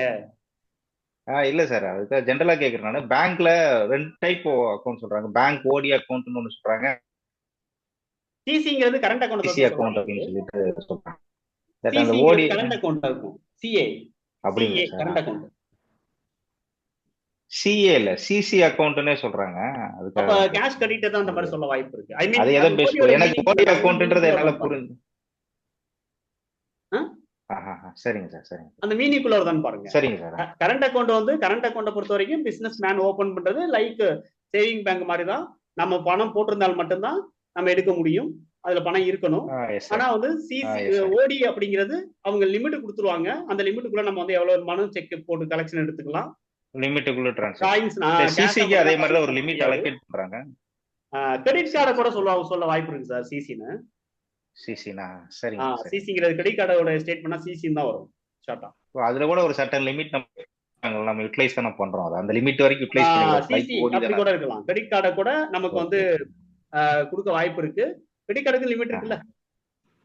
இருக்கு சார். அதே தான் லைக் ஓடி தானே அதுவும் சார்? அப்படின்னா லைக் ஓடி மாதிரி தானே, ஒரு சர்டன் அமௌண்ட் சார்ஜஸ் அதிகம். நீங்க பொறுத்த வரைக்கும் 45 ஓடிங் போது கொலாட்டல் கொடுக்குறோம் பேங்க்ல, இது வித்அவுட் கொலாட்டல் பர்சனல் லோன் மாதிரி கொடுத்துறோம் இல்லைங்களா? இதுக்கும் கூட வந்து என்ன பண்ணுவாங்கன்னா, சில பேங்கர் வந்து டெபாசிட் பண்ண சொல்லுவாங்க. ரெண்டாவது கரண்ட் அக்கவுண்ட்ல வந்து அந்த ஆவரேஜ் மந்த்லி ஆவரேஜ் ஒன்னு இருக்குல்ல, கரண்ட் அக்கவுண்ட்ல மந்த்லி ஆவரேஜ் வந்து எவ்வளவு பேலன்ஸ் வந்து பேங்க்ல நெட் ஃப்ளோவா இருக்குன்னு பாப்பாங்க. பார்த்துட்டு அதுக்கு தகுந்த மாதிரி என்ன பண்ணுவாங்க அப்படின்னா, ஓசிசியாவே கொடுத்துருவாங்க, ஓடியாவே கொடுத்துருவாங்க. ஏன்னா இன்ட்ரெஸ்ட் உங்களுக்கு வரும். ஓகேங்களா, அது ஒண்ணு இருக்கு. ரெண்டாவது வந்து என்ன அப்படின்னா, பிரைம் அக்கவுண்ட் அப்படின்னு சொல்லிட்டு ஒரு கான்செப்ட் வச்சிருவாங்க சில பேர். சும்மா ஒரு நேம் வைக்கிறது, நாங்க எஜுகேஷன்ல வைக்கிற இது மாதிரி. ஓகேங்களா, அதாவது தீபாவளி ஆஃபர், ஆஃபர் அப்படின்னா ஆஃபர் வச்சு அதே மாதிரி இது வைப்போம், அதாவது ஸ்காலர்ஷிப். ஓகேங்களா, ஸ்காலர்ஷிப்ல நீங்க வந்து 2700 ரூபாய் படிக்கலாம். ஆக்சுவலா நீங்க மத்த கோர்ஸ் ஃபீஸ் வந்து என்னன்னா 27,000 ரூபாய்.